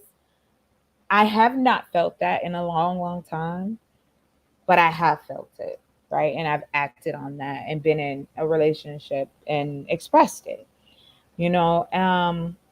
And two, you have to find a balance because you don't want to overwhelm somebody. I don't come out the gate like, I'm showing you my tonsils. I hope we get to that place, right? So moving right along. I've got some more videos that I have, and I am so thankful for those who come in. Welcome, welcome, welcome, welcome. And now I want to talk about and I think somebody that's on here that we may know, I'm not sure. He looks so familiar. Oh, I know him. I know where he's from. I got it. And these are couples, and then I'm going to go into the singles. So this one is a year ago. And it is, that's her husband. Okay. I don't know what is that, Ashton? What's your emoji? I don't even know what that is, sir. Like, what's that? What's that, man? All right, hold on. Let me see here. All right. This one is a lot longer, so we can kind of stop and discuss. And if you have questions within it, great. And then after the video, we're going to go into love languages. So, hang out and enjoy. I hope that you do. Oh, why this little thing? Child, hold on. Sometimes I be special.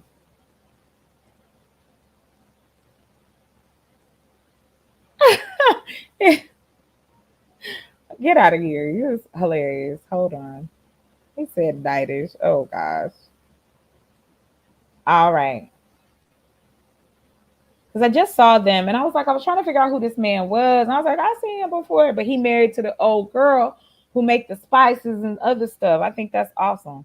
So it is intercourse versus intimacy. Because you know how YouTube be trying to be extra out here.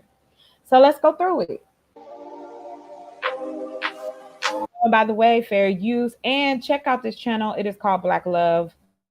And it is really cool. All the videos that I am showing during this series, I'm kind of picking from different ones, but I think it's really cool. And these are new couples.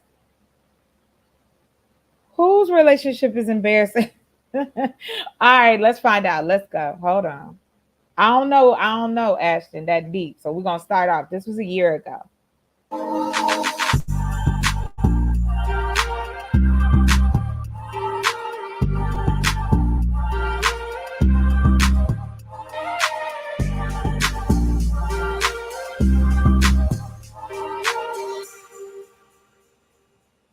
Hello there, I am Tabitha Brown.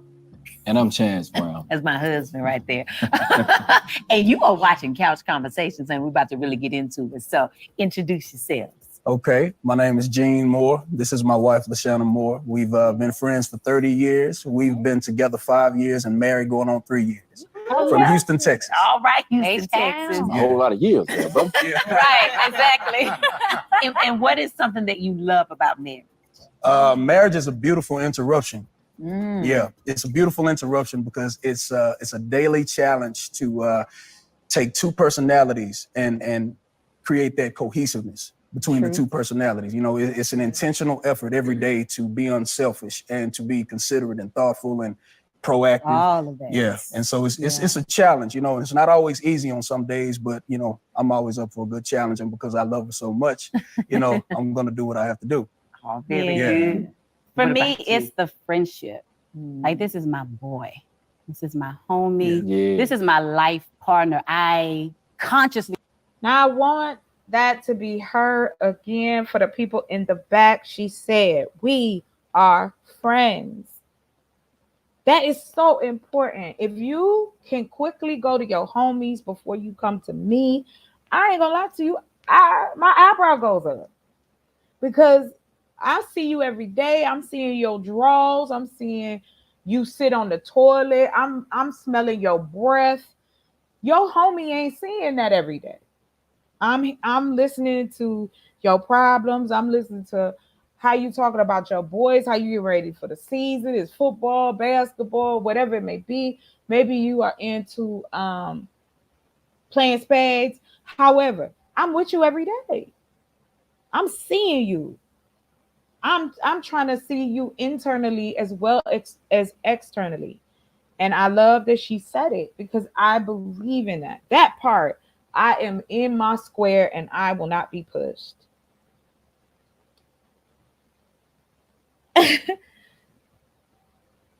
Okay, but people can change their mind, Ashton. People grow. That's what happened. That's what happens. Men do the same. People take advice and come back around. That he obviously was okay with it, right? So we cannot be so ready to convict, be the judge, jury, and executioner because a person decides to not do what is initially happening. You know, it happens. It happens. We chose to navigate life with this dude. Yeah. So that's what I love the most is our friendship. Yeah. And everything else just complements that. Yes, love Yeah. that. Very good. All right. Come on in the room and tell us who you are and things. All right, I'm Greg. This is Diamond. We met in 2007. We got married in 2008. And we have 4 children. And we live in Moreno Valley. All right, very good. Now, what do you love about marriage? It's So Ashton, let me ask you a question. Have you ever taken advice from your homies, from your parents, from your friends? Shut up, Ashton. Don't come here with your rah-rah. Her name Diamond. That's her name. Okay, cut it out. Leave her alone. You ain't never taken advice from anybody, Ashton. Nobody, ever. You ain't never taken no advice. You ain't never made a decision based off other people involved. That's just humanly impossible. I'm gonna be real. Yes, we have our own minds, but we also have biases. There's nothing wrong with what you want. That's what I'm saying. Mine has been my desire for the type of man that I want in my life is based on the men in my life, starting from my father. I knew I didn't want a man like him. My grandfather, he was more the type of man I look for now.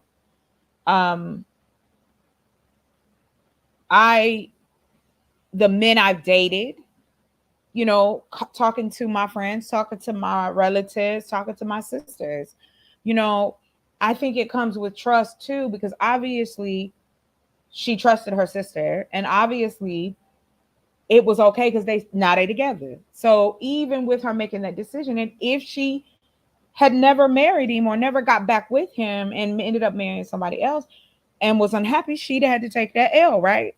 So all of us do, consciously and subconsciously, we are imprinted by what is around us. And that's just it. That's my opinion. Doesn't make it fact. It's my opinion. Let's go. It's for us, it's the teamwork. We're a very good team together. You know, there are a bunch of tasks. You know, we have very young children, and we have to navigate a lot of schedules, all kinds of things like that. And just having somebody to be able to delegate stuff and to come back and be able to kind of debrief about it and, you know, just kind of de-stress together about it. It's huge. Yes. What about you, Dan? I agree with the teamwork. And I just think also that Greg is my peace. So there's so much stress and just everything happening in the world. And so when we are together and when I can get back to him, I know that I can recharge, I can refuel. He is my peace. Oh, I love that. Yeah, you my piece too. and a little piece of loving sometimes that's gonna bring us to the conversation for today. Okay. So today I would love to hear from you all about sex versus intimacy. You know, because they're not the same thing unless you think they are, and that's your business. Okay. But let's talk about it. You know, when it comes to sex and intimacy, I think for us, we've been together since we were 19. And so, you know, at 19, you don't know nothing about no intimacy. Honey, it's just you like a rabbit. All right. That's just my truth. Okay. You ain't thinking about no feelings, and you know, we just in it. And I think we were so very young in the beginning that we didn't realize how important intimacy was. I mean, you all have been together or known each other for a very long time, but you've been together probably as adults. So you went in knowing that. Right. But for us, it was a little tough, I think, discovering intimacy later. But then when we did, it's all right, okay? Because that's what makes the sex better, in my opinion. Yeah. What do you think, Dad? Speak on it, Jamie. Well, let me see. I almost feel obligated to look out for 20-year-old Chance. He didn't know no better, man. And say that the two of them were the same thing. But 42-year-old Chance has learned to appreciate the difference between the two. I love intimacy black. to me. Black folks. Is what he laying embarrassed on the couch about watching TV and falling asking. asleep. Come on up here. Hit the link. I want to talk to you. Come on. Here, I'm gonna drop this link. I want to know. I want you to tell me why. And don't type it because I can't keep reading it and pay attention to the thing. So hit it. Come on up here. Talk about it. Let's go. I'm up for a good discussion. Come on. I mean, I want to know why look at him embarrassed. Why is he embarrassed? That is strong. How you know he embarrassed? I want to know. I want to know. I told y'all I'm up. I'm a wide awake. Probably too wide awake, but I'm awake. All right, I'm going to keep going since you ain't going to come up. I'm going to keep going. Oh, okay. I spoke too soon. Hey, welcome, sir. Can you hear me, Chuck? Yeah, I can hear you, babe. Welcome. Yeah, what you say? You spoke too soon? I was hooking my headset up. Okay, I was like, oh, he ain't gonna come up. I was gonna start the video up again. Tell me why you said this. This is twice you said that he looked embarrassed. And I just did when I did my show yesterday. He was at the Love Summit that was about, what was it? It was a No, was it a year ago? No. It was like about 6 months ago. So tell me why you say that. From the story I saw, if I'm not mistaken, Tell me the story. Yeah, I don't know. He tried to get with her when they was in school, and like she hesitated. You get what I'm saying? Like, and she went and asked her sister, and her sister was like, "Nah, just be a hoe." And he was like, "I'll That's what always she wait for said. you." I She can't said, remember. "Gonna be a hoe." I can't Ashley, remember. get But out of he here, goes, man. Ain't nobody said that. Go be a hoe. I think if I'm not mistaken, is this show? You remember it was another show with Judge Tola, if I'm not mistaken. Yeah. I remember that show. Yeah, Judge it yeah. was about black couples and stuff. Not marriage boot camp and stuff, but it was like another one like I this. know what you're talking about. Yeah. And apparently like she didn't get with him then. Like I guess it was probably junior high school, and he ended up just she finally said, I guess my sister talked to somebody, so I'm gonna give him a try. Like that's embarrassing to me, Chocolate. I ain't gonna lie to you. But why is it embarrassing that she okay, so let's do this real quick. Now she just said they got married. She was 19 and he was 20. So she was probably younger then, right? Like true. Would you know that this is it? And I'm now that you say that to me, I understand because I've been told the same thing where I think you're going in and out, Chocolate. hello? How about now? Yeah, I can hear you. I can hear you now. Okay. Look, my mic gonna go out right now. That's ridiculous. Anyway, when I was about 13 years old, my first major relationship, he was 17, right? And I just knew we was gonna get married, right? I just knew we was gonna be together. And that wasn't the case. It was fun. I truly thought that I loved him. I felt that, we had so much in common. We got along and we were young, right? We could talk all night and I was 13. How many 13-year-olds could talk all night and have deep conversations? I was old all my life. I probably wasn't talking about nothing, just Yeah, holding the phone and breathing. But you get what I'm saying? Like, yeah, but it's still, I we still get it. did that too, right? We were still kids. Well, he went into the military, and so I didn't get to see him, but he would write me letters, and I would be so pumped. Oh my God, y'all, he write me letters in the military. So we were together on and off. Well, we were together up until I turned 18. Because my mother did not approve of him. My father, he told me, I was 16, he told me, I'll sign for y'all to get married. And my mom was like, no, you're not. You are not going to, you cannot do that. They ain't ready. And she was right.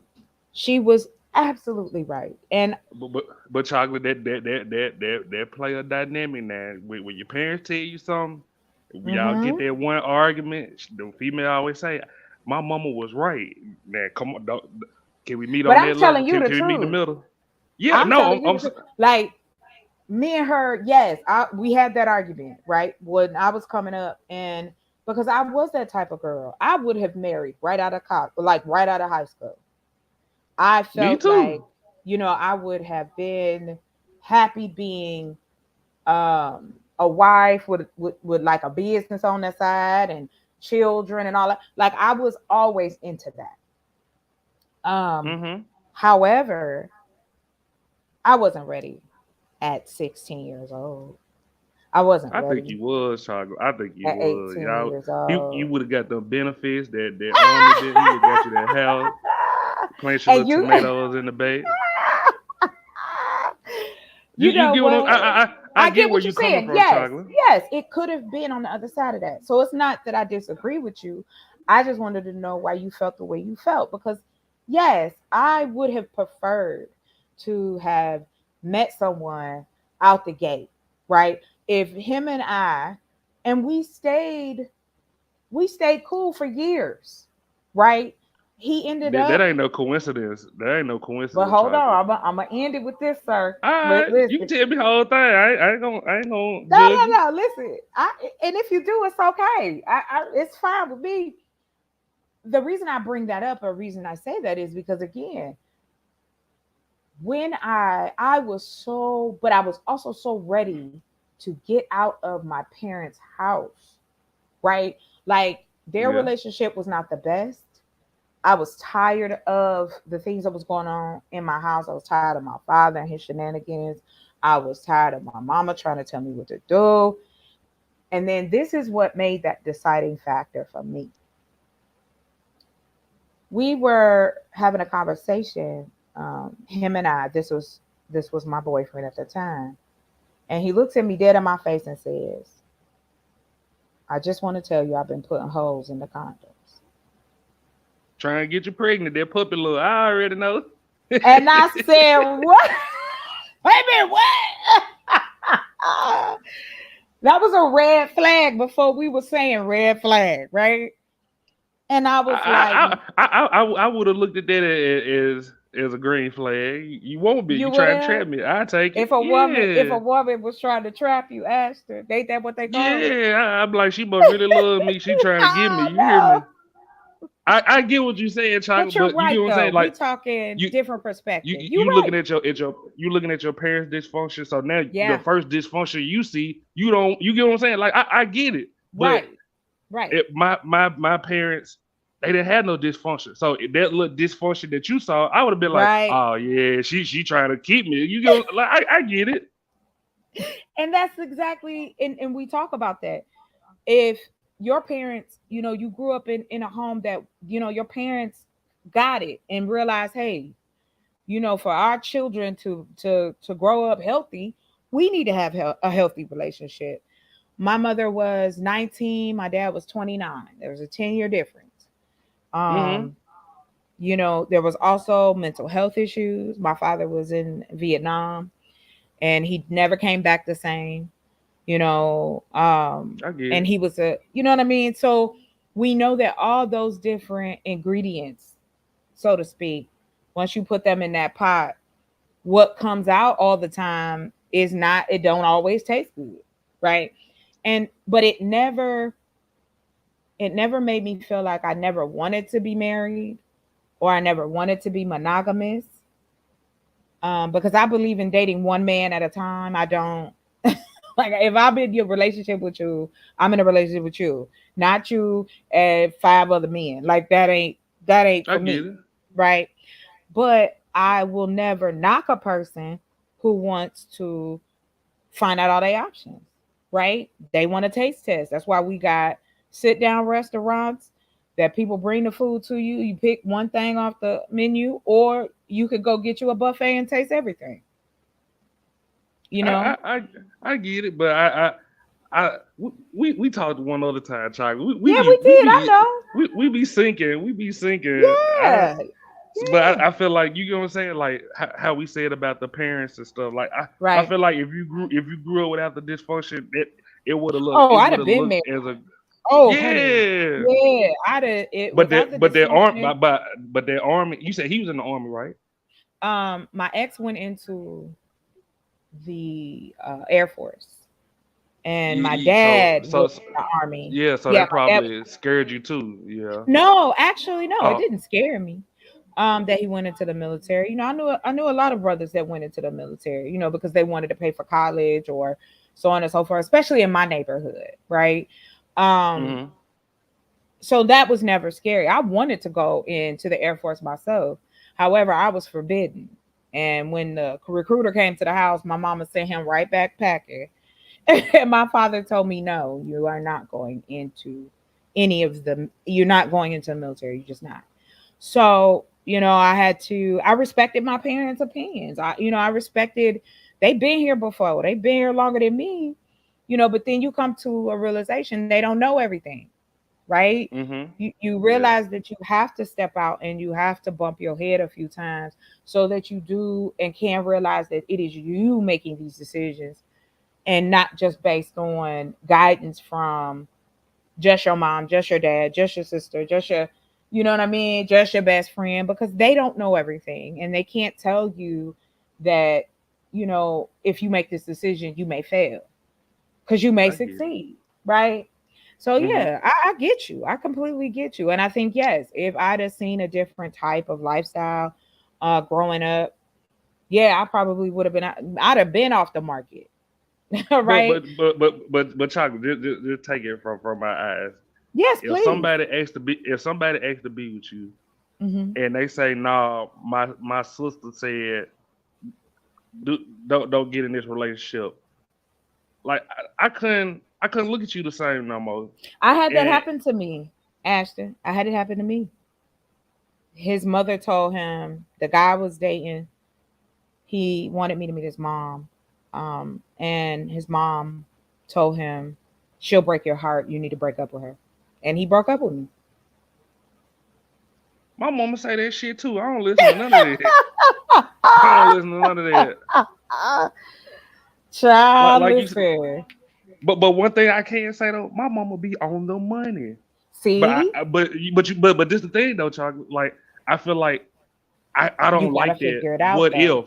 What it could have worked. Nah, I'm gonna jump out there and I want what I want. You get what I'm saying? Like I ain't gonna be laying up 10 years later saying, what I if wish it could have worked out? Right. You still thinking about that person. Yeah. And I always been like that. So you get what I'm saying? I applaud you for that. If it you know what I mean? If it don't work out, I'm gonna eat that L. I rather I'm you with get what I'm saying? Ashton. Like I have eaten my L's. I know that the men that I was given a chance, Lord have mercy. I know I should have, but I was like, nah, I don't know for sure. So let me go and see. And I'm stubborn like that. I'm gonna find out. I'm gonna get my bumps and bruises, and I'm gonna go, well, I did it, regardless of anybody agreeing or disagreeing. I did it, and now I know. And so I get you. I get you completely on that one. I don't like when people tell me out the gate something ain't gonna work, because then that make me want to do it that much harder. I want to go in, and I think that's a fetish. I ain't gonna lie to you. Charlie. What is it? When somebody say you can't have it or they don't like you, and I keep. Boy, I have a motherfucker wrapped around my finger by the time we get done. I think I seriously think that's a fetish. Well, I like that you put it that way. You know what's funny is that I still, even to this day, I don't, when people try to say, no, you could never do, but it's like, but I know I can, but I'm just not going to do it with you. That's the problem. Yeah. Because if I use my womanly wiles for evil, baby, I could have anything I wanted. Like that would be, hands down, I know it. Out the gate, yes, I'm gonna put my hand up to the Creator, because guess what? I was made in that image. I know what men, the type of men I like, what they like, and like I said, this is why you have certain women that know they got it, know they can do it, and they do it. They'll take advantage. I don't think that's okay. But you know they do. But this is another thing too, chocolate. Like, do you think that what you like is not really what you need? Because I have a problem with it too. Like I know what I like. You get what I'm saying? But at the same time, I know that's not what I need. So if the relationship don't work out, I'll be like, oh, okay. But just let me see it for myself in the dynamics, and you get what I'm saying? Let me see the whole board and make sure I know that. Because like I said, you know, we both said that we know we're not supposed to be in this relationship, so we gonna go all in, and I don't want to leave no stone unturned. So if the relationship, I need to know for sure. You get what I'm saying? That I try my best. Yeah, exactly. And it still won't work. Right. It's that, let me give you a try. Right. Yeah. It's almost like the roller coaster. that is the scariest one in the park, and somebody tell me, "Oh, you couldn't ride that," I'm going right over there. The minute you tell me no, my mind and brain is going right to it. And I've had to learn to catch that mechanism sometimes because it can get you in trouble. And I don't mean like you going to jail, but it just gets, sometimes it will bring people in your life that shouldn't be there, and you've wasted energy on something that you knew. Your intuition told you that this was not, but when somebody opened their mouth, then I'm like, really? Now I'm gonna go see. And that comes with maturity too, right? It comes to that place that I think all of us, when you know yourself, and what I mean by that is you can know what you want. Like, for instance, I like big men, but I don't mean like 6 foot, 1,000 pounds, linebacker. That's not what I'm talking about. I like big men. I am 5'8". I need a man that I want to lay in your chest. I don't want to have to lean and bend my body down to lay on your shoulder. And I ain't knocking short men, honey. I ain't knocking them because I done dated them too. I know what I like. But I also know that if I met a man, the package might not match, but he is internally everything I want. I have to make a decision. How important is it for the physicality then? Because now I know we're going to match minds, and that lasts forever. So it's a balance. I couldn't do this. I'm glad I ain't no female. I couldn't do the short thing. That you said it. There's too many niggas 6 feet. It's a lot of men that's 6 feet. It depends on where you at. I think it depends on the region. I think it depends on you can go across this country and kind of get an idea. But there's men that are like 5'10", 5'11". I've dated. That's fine too. I just want somebody at least a little taller than me. He could be 5'10". I'm all right with that. 5'10", but you gotta. What? I have dated me in 5'10". What you talking about? I done dated me in 5'10", chest like bow bow bow, whole workout looking like bow bow bow. I've dated men who was 5'11" and was like shaped like the Michelin Man. They said Mr. Lego 5'4". Yeah. Really? Is he? Stop. I would actually trigger Mike on there, and you remember when Ice Cube said, "Are black women not black people?" Everybody on the panel just stuttering this shit. Exactly. I'm tripping. So he is 5'4". That's why he say the stuff he do? I get it now. Oh, I get it. He got the Napoleon complex.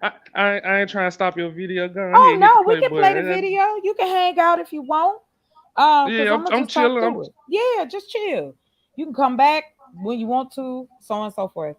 What she say? B-Rose said, unpopular opinion. When he gets more than 6 feet, he starts to walk funny, and it ain't cute. B-Rose, I'm done. I'm done. You're not gonna do it. Now he start to walk funny. What about the basketball players? You know where the tallest men are in the world, Ashton? I ain't gonna lie, I'm gonna have to say West Memphis. Everybody 6'5", 6'4". No, the tallest men are in Africa. You know where the shortest men are? Africa. There are men shorter than 5'4" that's got whole wives and families and the whole nine. That's where like the pygmies and those kind of places, dwarfism, you're gonna find that in the same continent of Africa, all of it. Like you got some of the you watch basketball, Mutombo. Look how tall that man is. Just a long, lanky stick. Boy, about 6'7", 11 too. Right, and the girl. Listen, that's why I give praise to Shaq's ex-wife, because I know them kids big. I know them babies was big. You got to be committed. I don't like her for some reason. I ain't gonna lie to you. She didn't. You don't like her. Oh, all right. All right, we're gonna watch this video a little bit. We'll come back to it. Alright. Don't forget that. I want to know why, but we're gonna get into this video. That's so funny. Being able to take a car ride with no destination, just being in each other's presence. And then sometimes intimacy is not even having to talk, just being amongst one another, but knowing that if I'm not going to talk, if I don't have anything to say, that it's okay and I'm with the person that I want to be with. Now, I like that sex thing too. Absolutely. Like it a whole lot. But I've learned to appreciate at 42 those moments, because I think life kind of teaches you the difference between the two and the importance of both of them. Both of them are very much needed in marriage. But at 42, I know the difference. At least that's what the difference is for me. Right. You know, I can get real bent out of shape if I don't get both of those. Right. That's a whole different show. Good night, B. Thank you for coming. I'll be here, honey. Thank you for coming. Get you some sleep, babe. So, I mean, because we were so young, like I said, I feel like sex came before intimacy. But which came first for you all?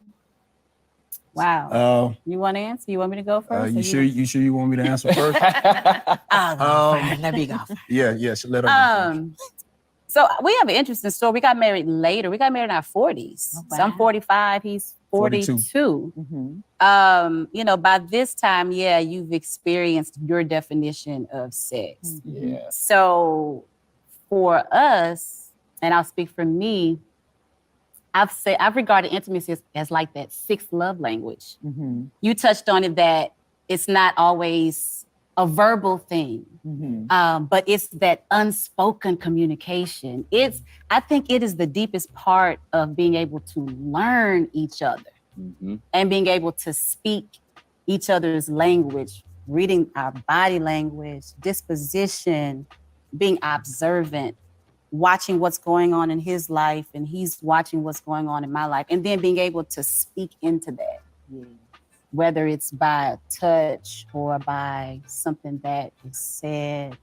Intimacy, and then of course it elevates the sex. The intimacy is the work.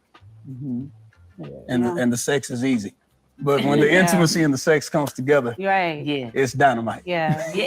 More love is multi-level. Loved it. Okay, very good. All right, so what about y'all? For us, definitely intimacy came first. We met later in life, and we had both just come out of relationships. So for us, it was all about creating a friendship and building that intimacy. We chose to wait until we got married. So Ashton, do you believe that you should Hell be no. friends?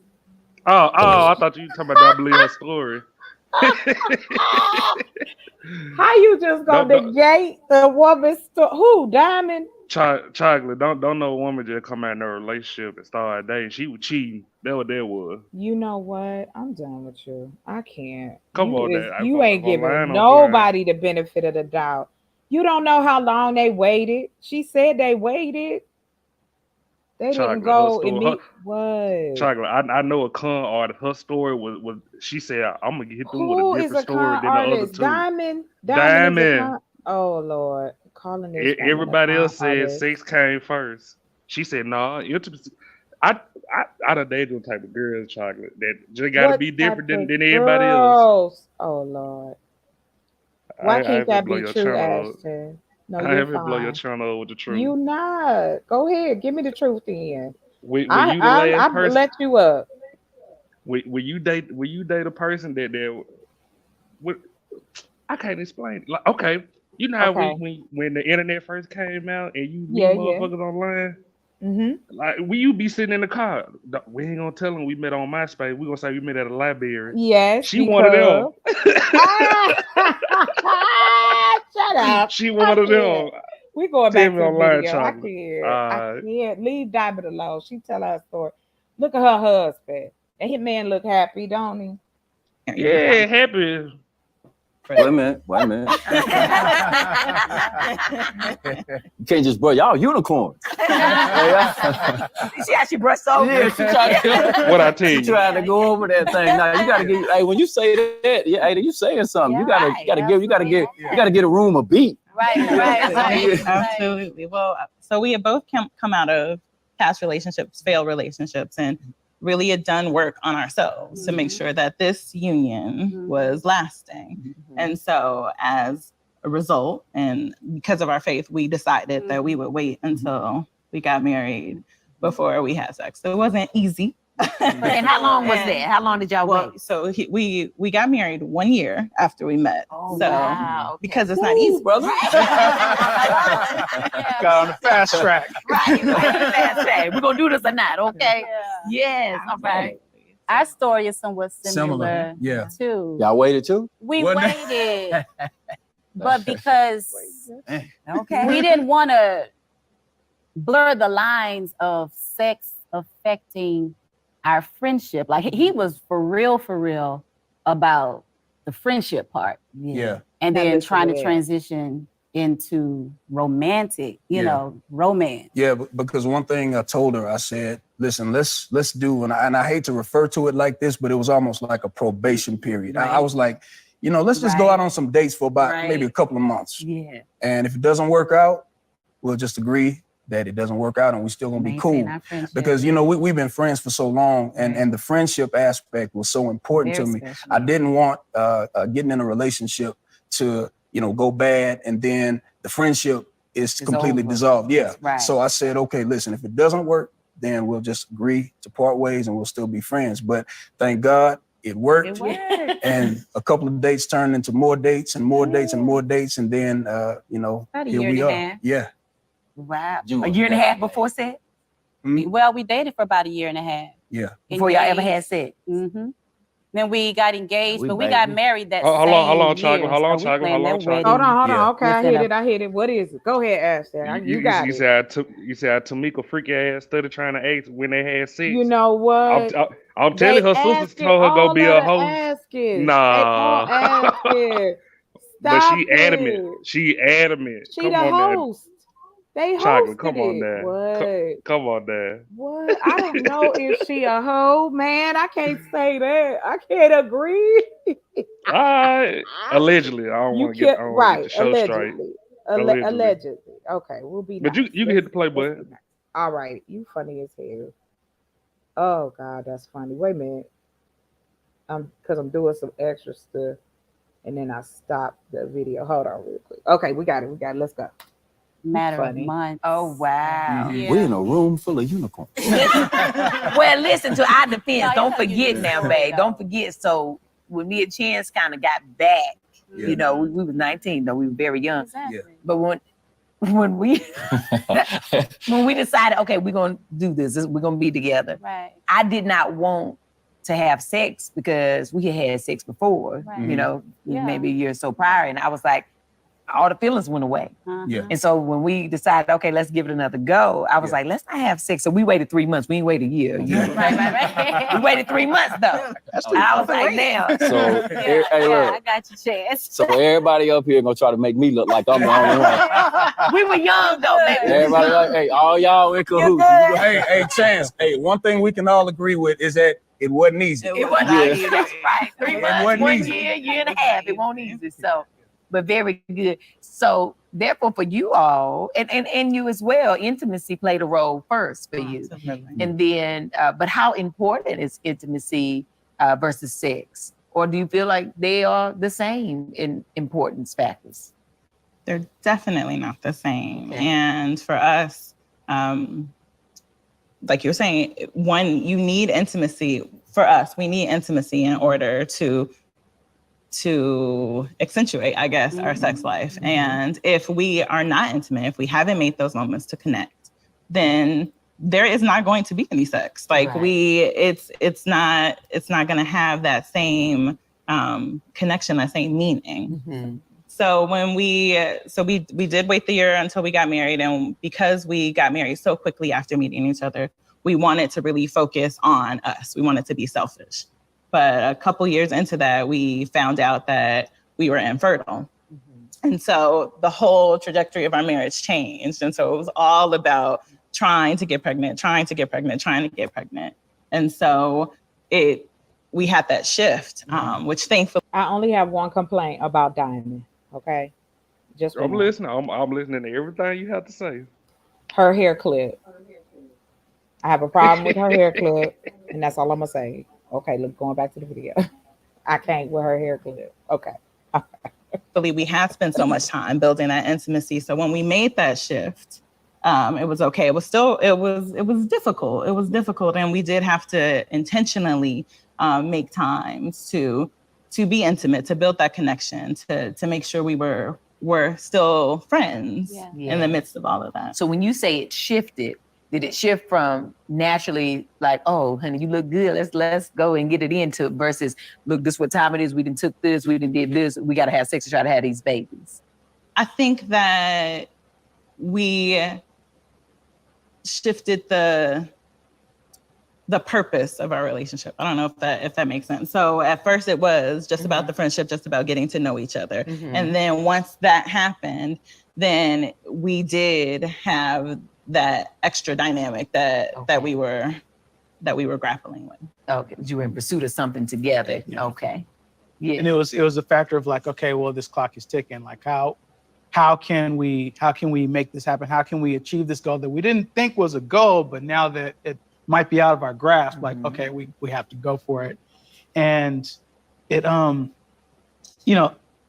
as far as the sexual dynamic, it was still good. We had the intimacy, but there was just kind of this strain like of there being kind of an unrealized dream possibly.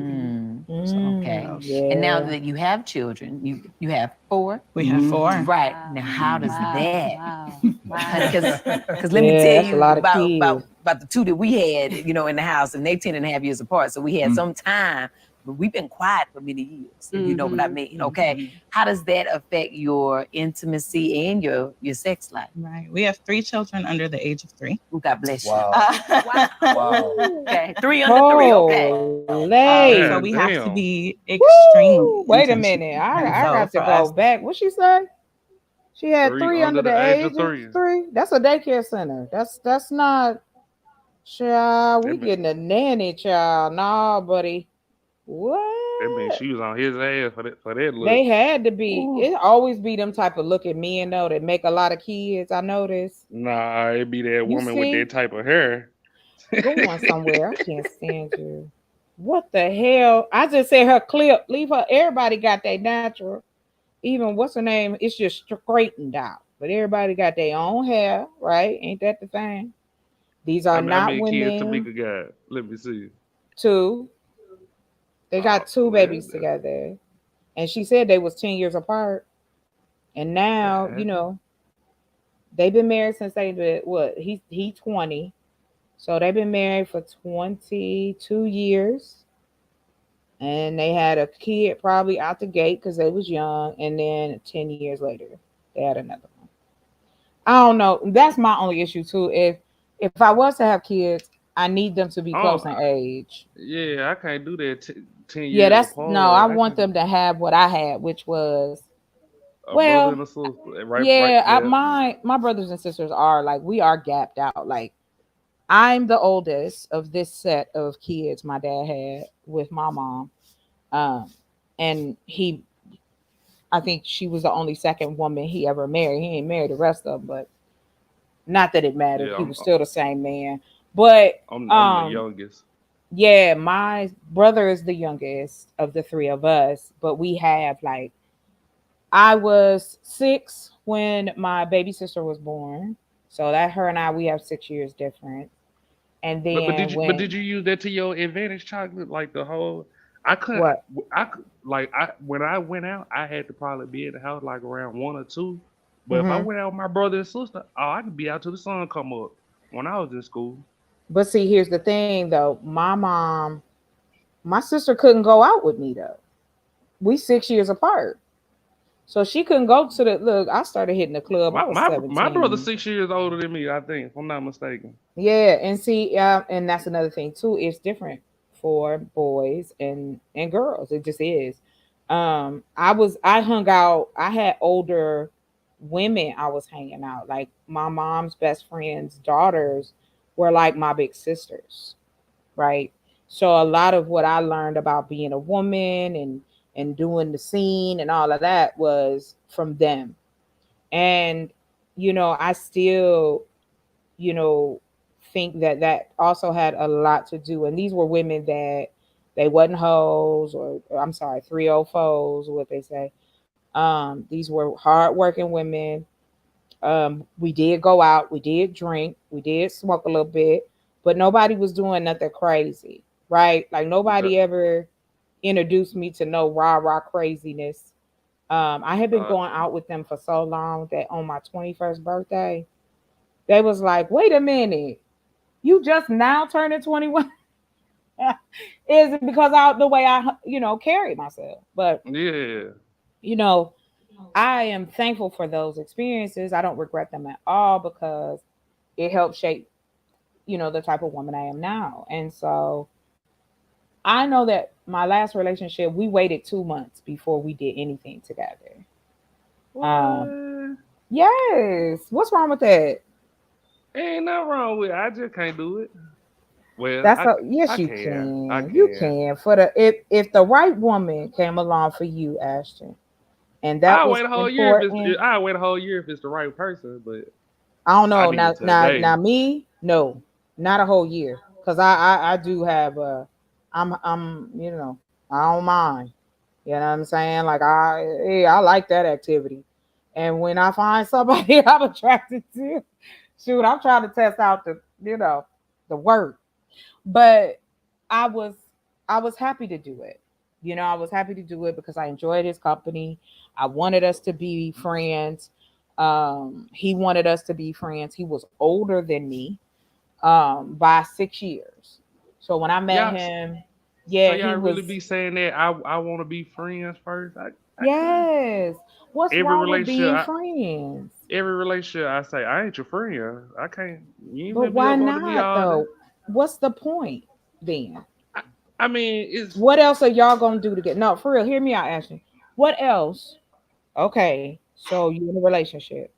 What the purpose of the relationship then? If y'all can't talk about, the funny, the bad, the good, the ugly, the stank, the whatever, and y'all be allies and friends and a team together. Like what? Tell me why you feel like that's not a positive. I mean, okay, that's the thing. Like, I don't want to be like friendly. You get what I'm saying? Like, No, tell some. me. Okay, it's like some women they want you to be like they best friend. Like, I get it, I understand, but you get what I'm saying? Like, sometimes, like, I'm different. Like, I really don't like going out like that. Like, But who's I to still like. say? But being a friend has nothing to do with going out. I think what you are looking at is how women hang out together, right? How they kiki and we kick it and that's different. I don't What? want to hear no makeup jokes. I don't want to hear Why? about no Why contour. not? Why not? But that's makeup, man. Get out of here. I'm talking about friendship is where you and I could sit and have a conversation about anything in the world, even things we never thought we'd talk about. You can hit me, let me know certain things. We might be video game buddies.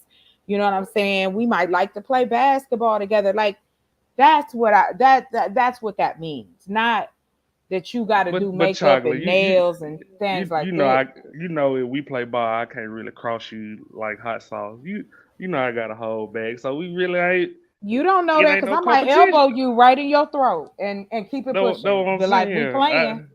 we playing. But not. But in Memphis, like they want you to be like y'all gotta have the same birthday, y'all gotta like the same stuff.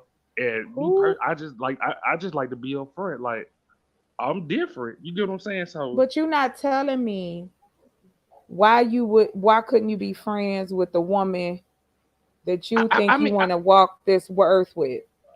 That's what I'm I saying. can Like be how I can be friends, but that's the thing. Like in Memphis, like when dating, just you know what I'm saying, like with the whole internet stuff, like they wanted you to have the same birthday, the same. Can I They just want, say this? They young, huh? Cause you young, ain't you, baby? Like you I'm young. 32. That's young to me. Yeah. But You- you know what yeah. I'm saying? So that they was on dumb time, and I like me personally, I just rather say I don't want to be your friend, but I'm gonna still be your friend. You get what I'm saying? If that makes sense. It's Like, just I think your definition of friendship is different. That's all. I think Yeah. you may think it's not, but you friends. You have to be it friends is, at but first because you gotta want to be around her. Like, don't you want to be like? That's what I'm saying. Like, if even like he said, even if y'all ain't got nothing to say to each other, y'all cool, right? Like there's no issue there. Nobody is tripping. You know, you could do that with your friends. You could be around Yeah. people and don't say a word or be watching something and laugh. And see, I have male friends that, you know, we done set up, watch movies, kick it, laugh. They're good friends. Like, and they never, ever tried to hit on me. And they never been no, oh, you tripping. I done had my male friends over to cook and, you know, we done kicked it. yeah, I'm like that too. So it's like, I want that. I want to feel comfortable with you. And that is a part of friendship because you could be cool with somebody and you ain't comfortable with them. Right? Because they not your main go-to. Everybody got their sets of friends, right? You got your main people. You got your, they my go out friends, your work friends, okay, I go bowling or go play pool friends. I mean, we just have different levels. And I think that's all you're saying is that, and this is my assumption, but I think you're saying it's a different level of friendship, which it should be. You know what I mean? Yeah. She should have female friends that she want to talk about makeup and contouring or whatever. With if that's not something you like, I ain't even gonna even try to know what that means. But of course, she has to respect that, just like you have to respect, you know, that part. So yeah, I understand what you're saying. I sit down and watch a couple Housewives shows. Potomac, But my favorite. Karen, You my know bitch. what? Let me tell you something. I'm into crime. Oh, I love crime shows. I was a little Law and girl. Order. I was watching Law and Order, and I wasn't supposed to. I hate it. You hate crime Law and Order. shows? But I love when the ID channel started. I have seen the Forensic Files. I done watched all of them shows. All I of them. still ain't never seen that. You ain't never seen Forensic Files? Like You need to like go that's on the thing. Google Like that. I watch stuff that nobody. What you watch? Let me see if I've watched it before. Go ahead, watch. Go ahead, tell me. I'm gonna put one in the back chat. Okay, cool. I'll tell you if I watched it before. Yeah. And then when you watch it, you got to tell me every episode what you rated. Okay. So tell me what the name of that is. I'll watch it. I don't get my shit out, so I'm putting it in the back chat. I said okay. You know, Okay. All right, I'm gonna look that up right now. you ain't never seen it, have it? Hold on. I don't think so, but hold on. I know you Wait a ain't. minute. Look. I told you. Hold on. What's this? Don't get my shit out to your I'm little not. friends. I promise I won't. Let me see if I can watch it on Amazon Prime. Oh, I can. Okay, it's got 3 seasons. I could watch that. Shoot, I could watch that. All right, I'm gonna watch it. Bet next time we talk about it, or next time we see each other on here, I'm gonna tell you I watched it. Don't give Venus my shit now. I know y'all. I ain't gonna give nobody nothing. Stop it. I'll do that here. If you say don't give it out, I ain't gonna give it out. I ain't gonna tell nobody else like Ezel. No, that ain't me. But you see how complicated I am. Chocolate. A lot of people can't get with it. Just me hiding TV shows. They all motherfuckers don't like that type of shit. Trust. I see that's the thing. Like I take people as they are, right? I'm not trying to convince you to be somebody different. I obviously want to know who you are as a person. And that's what, and I'll tell you something. Do you know a lot of men don't like that? They feel as though it's some kind of scheme to make, like, I have been accused of witchcraft. I've been accused of putting stuff in the food. I have been accused of such a crazy thing. Yeah, I don't eat people's spaghetti neither. I got my trust. First of all, let me tell you what happened. I made spaghetti, and I thought it was just like a random meal. I was young, like I was in my 20s, and I was going out with this guy. And you know, this was during the time too, like you said, it wasn't the internet. It was, you would go out with people on recommendation. You would go out with people you would meet on the bus, because y'all both don't got no car, so ain't nobody hating. You would Boy, that was a time to meet- be alive. Wanted chocolate. Child, listen, get out of here. You wasn't even alive then. So what nobody even think about you? You were still wet behind the ears. Get out of here. Anyway, I'm telling you, that's why I'm so comfortable with talking about relationships, because I actually dated in my life. Like it is not, you know, it wasn't where, and I even used to get accused of that. What you mean date? I mean date, mean go out or hang out with each other and get to know one another. Did it always lead to intimacy? No, because if I'm not feeling you, I'm not giving you nothing.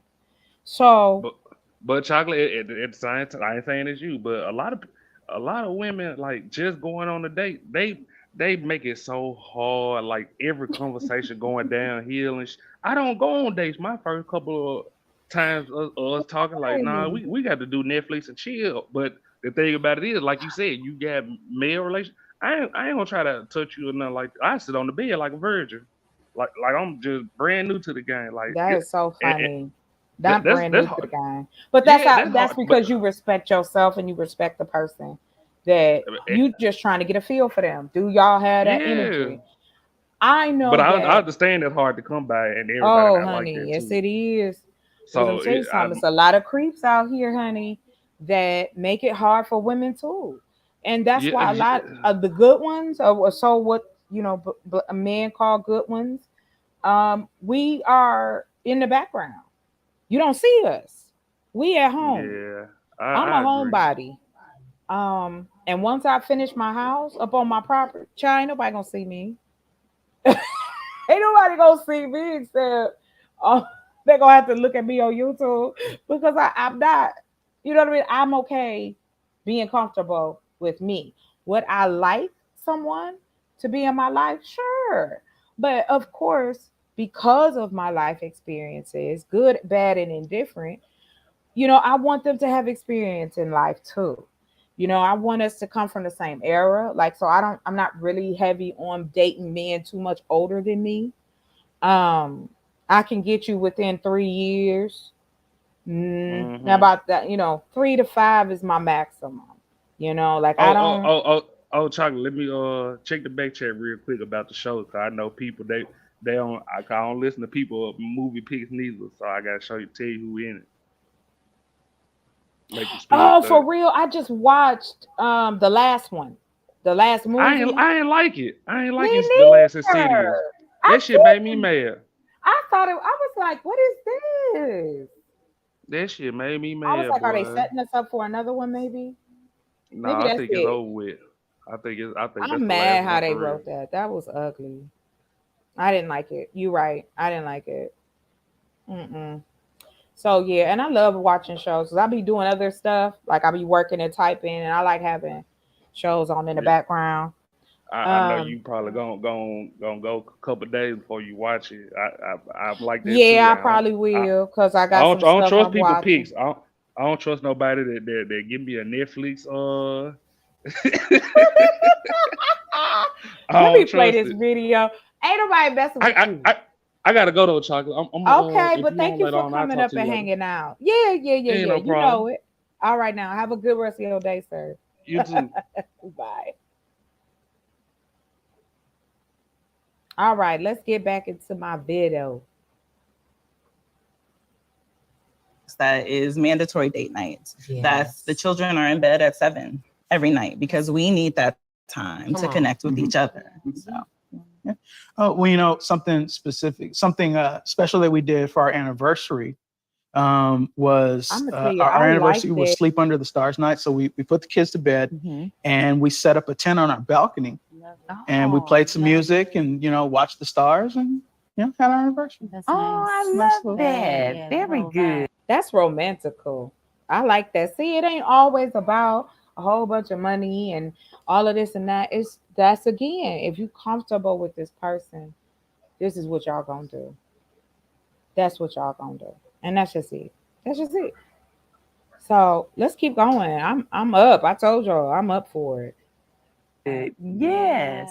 Okay, so as we've just heard, you know, children can definitely be a challenge sometime. And I think every marriage has different challenges when it comes to sex and intimacy. Can you relate to that in any way? Well, I wouldn't say that we had a challenge. I would say that we had a very horrific, in my opinion, circumstance. Okay. And I'll let my wife talk about that a little more. But grief hit our family. I lost my mother-in-law, and my wife. She went into a really dark place, and I'll let her talk a little bit more about it. But that alone definitely affected the intimacy part. Yeah, for sure. Yeah. Initially going into the marriage, because again, we're married in our 40s and we just happened not to have kids. Yeah. Neither one of us. So it was this constant struggle of, okay, do we want to get right to it and try to have a baby? But then do we give ourselves room and space to breathe and find our own rhythm and our own flow? So we were constantly back and forth with that, but life started happening. So first started out with, just a long story short, me being diagnosed with PCOS, polycystic ovary syndrome, and then having fibroids, which both of those compiled together can make, having a child difficult. Yes. And so that was a lot for me to swallow because of the kind of work that I do. I'm a nutritionist and a holistic health practitioner. So I was like, how could this happen to me? I know how to eat. I know how to live. I know how to, manage stress and all this kind of stuff. And so that was the first thing. And that was building intimacy because this is a guy who had no blueprint about, number one, how to be a husband. Yeah. Let alone something as weighty as intimacy and how to serve and provide and support me during that time. And then last year at the hit of COVID, my mother passed, not from COVID, but she passed. And that just threw me.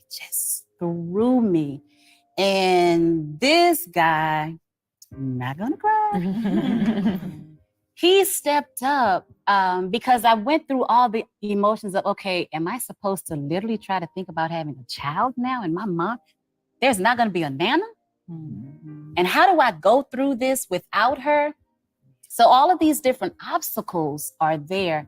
And I think we really have spent time building our intimacy because during grief, I was not in the mood for sex. Yeah.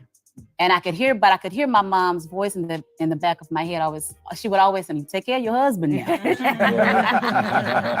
You take care, you make sure your husband is satisfied." So I'm like, okay, I'm gonna do this for you, Mama. I'm gonna do this. And there would be times where, we were supposed to engage and I was just a mess. Yeah. And he would come pick me up, sit with me, be present. So we have really kind of just left the decision of having a child into God's hands. Honestly, if it happens, then we're great with it. Thankfully, my body is healing. Grief is a different process on its own. Yeah. But I love our rhythm. It'd be great to see many us running around. Yeah. But I love our rhythm. And I want to say something too. She's giving me my props, but I have to give her props as well because, my parents divorced when I was like 6 years old. So I don't even remember, not trying to say anything disparaging against my father because my father's a good man, but I don't remember when my father was in the house because I grew up around two women, my mom and my sister. So I didn't really have a blueprint for what it was to be a husband and just paying attention to those nuances, that a wife needs, and when Shan and I got together, I can honestly say that we balanced each other out. We were patient with one another and, through a lot of time, a lot of prayer, a lot of intimacy, we've, a lot of communication. Yeah. A lot of communication. It makes me think of the story. And excuse me, I had to grab me a little snack. It makes me think of Will Smith and his first wife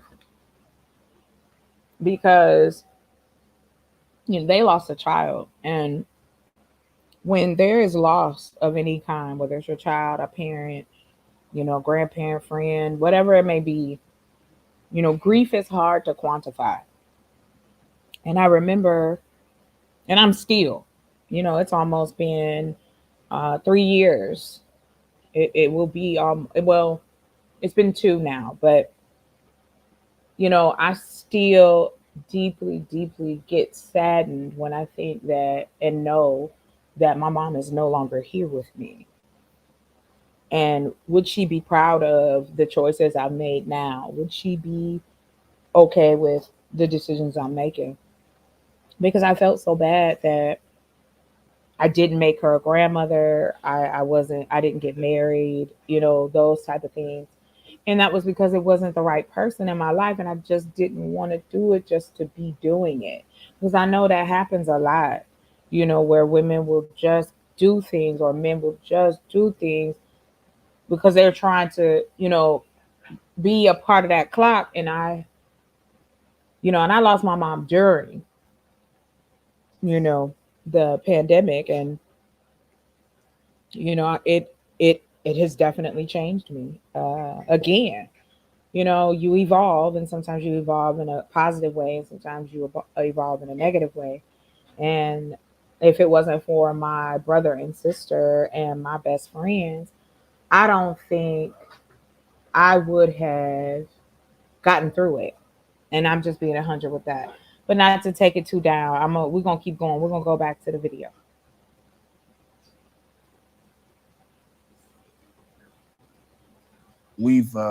I feel like we've done a great job. Very good. You know what? Listening to you talk, I've spoke on that a couple of times, and you said something about your mom telling you to take care of your husband and all of that, right? I mentioned that before about not having a blueprint. Yeah. And when I'm listening to the two of you talk in terms of intimacy and going through it, and even just the passing of your mom, we went through that early on in our mid-20s. And I struggle with the topic because I realized a lot of things that I did not do right by my wife. Not making any excuses, but I never experienced death. Yeah. I didn't know what it was to be a supportive husband. And when I got married, that what I was signing up for, when they said through sickness and in health, it didn't just apply to her. It applied to her extended family, and people that she loved and cherished as well. So when that time happened, when that unfortunate time happened, I failed a lot, even in the category of intimacy, because I didn't know what, in that situation, I didn't really know how to handle that. Yeah. And then me too, being a young man, I really didn't have the patience that I felt was needed to be supportive of my wife. Now giving me a greater appreciation for intimacy, because I remember times with sex when I felt like it was my wife doing her duties and there was no connection, and that ain't the same. So you start to, man, what is this about? Like, I'm missing something here. That's that I'm difference, not, child. it ain't the same kind of satisfaction at the end of it. And at 42 now, I can look back and I can say what that stems from. You didn't appreciate intimacy, and you didn't handle that situation right. So in terms of, what sex and intimacy is, there's a different value. I do have a question for you though, because now you said you're 42, right? You're 42. How do you deal with, you just did something that I can relate to. You let her talk about her mom first. Why did you do that? I can only sympathize, but I can't empathize. My mom is still here. So I don't know what it feels like to not have my mom present. So I think that it would have been unfair if I would have tried to express her feelings for her. I just did the lead in, but I'm letting her express how she felt, and I'm just there to be the support. Yeah, for years I wouldn't talk about it at all. Yeah. I just wouldn't bring it up. Like, I'm just not gonna talk about it. Yeah. And if she talks about it, I'll wait for her to ask me a question. Yeah. And that was mainly because, you know, when I look back on it and I was like, I didn't handle that right. Yeah. Not something I'm very proud of. So I would just say, I'm not gonna talk about my mother-in-law at all. Yeah. Which was not the right thing to do. Yeah. That's why I brought it up. Yeah. I don't think I was helping in that situation by just saying I'm not going to talk about it because her perception Yeah, man, you got to could communicate. be that, or I felt, you know, I learned later that it was like, you don't care. Mhm. You don't even talk about my mom. But Mhm. me, I was, you know, not Right, talking about it because you didn't know what to say. Shane, you know, I didn't handle that right. Like, man, and I can't tell her, you know, I can't use no excuse that I didn't know any better. We talking about life and death right now, and somebody that, you know what I mean, you're supposed to love. So I was, when you did that, I was like, I recognize that. You know what I mean? I'm very familiar with that. So I was just curious. Good observation. Which leads me to asking a final question of what does your partner do now that makes you feel right? Whether it's, you know, that the intimacy makes you feel seen, I feel. I mean, for me, if I can say, one of the biggest things that I love is that how he watches me to know when, A, I'm either happy, I'm sad, I'm exhausted, or, you know, I'm excited. You know, he sees me, like he watches me, right? And so it's something that really does my soul well because I'm like, oh, he see me. And that's a turn on for me. That, honey, I'd be like, oh, you noticed it? Oh, you noticed I was sad. Let me get my feelings together. But hey, you know, I'm gonna be like this now. Hey, baby, but those are the things that really speak to my heart. Just feel, you know, we're in a world where you can go a whole day outside of your home and never be seen. And then you come home, that's where you expect and hope to be seen and to be heard. So, that's what about you, babe? The only thing that I would add to that, that's a tall is man. He lanky. Desired. That's it. On top of what she said is that, you know, I know for a lot of men, that's difficult for them to admit is that we want to be desired just as well as women, you know, want to be looked at. And when my wife recognized, and that don't necessarily mean in a sexual way, right? Just have the desire to want to be around me for me. Yeah. You get what I mean? Yeah. In my world, and be engaged in what I got going on. Right. No matter how big or small or insignificant it might be. That's right. You know, those little things matter. You know what I mean? Be desired. And then too, on that other aspect too, hey, I like knowing that my wife, she wanna get it in too. That's right. Right. And do. Okay. Everything I be saying. Exactly. Okay. What about you all? I think the way that I know that I'm being seen is it's a busy season in our lives. So for you to know that Chance knows your emotion, I'm always exhausted. I'm just tired. And so the sexiest thing that Greg does is change diapers, poopy diapers specifically. So when he changes the children's diapers, I'm like, okay. Like, he knows. He knows me. Like he knows that I'm at my breaking point. He knows that I'm exhausted, and he knows that I need the extra help. So For me, you know, we look at like love languages and stuff, and she's so. And for me, it's like physical touch and like quality time. So I could be doing something, you know, not necessarily changing a poopy diaper, but I could be doing something, some task, some work, whatever, some down or something around the house. And she could just come up and just kind of hug me, just kind of kiss me, whatever. And it's like, I like when he do the dishes, when he loads Hello. take that trash out. It'd be sexy the way the muscle in your arm moves. It is not to be underestimated. Okay, listen. Okay, and I would love to hear from you all. Okay, ladies first. I love that he doesn't assume. I love that he asks me, babe, what do you need? How can I pleasure you? How can I support you? What do you need from me? That's everything to me. And then too, like you said, Tab, This is great. like Like I Chance, said, he it's is necessary. observant.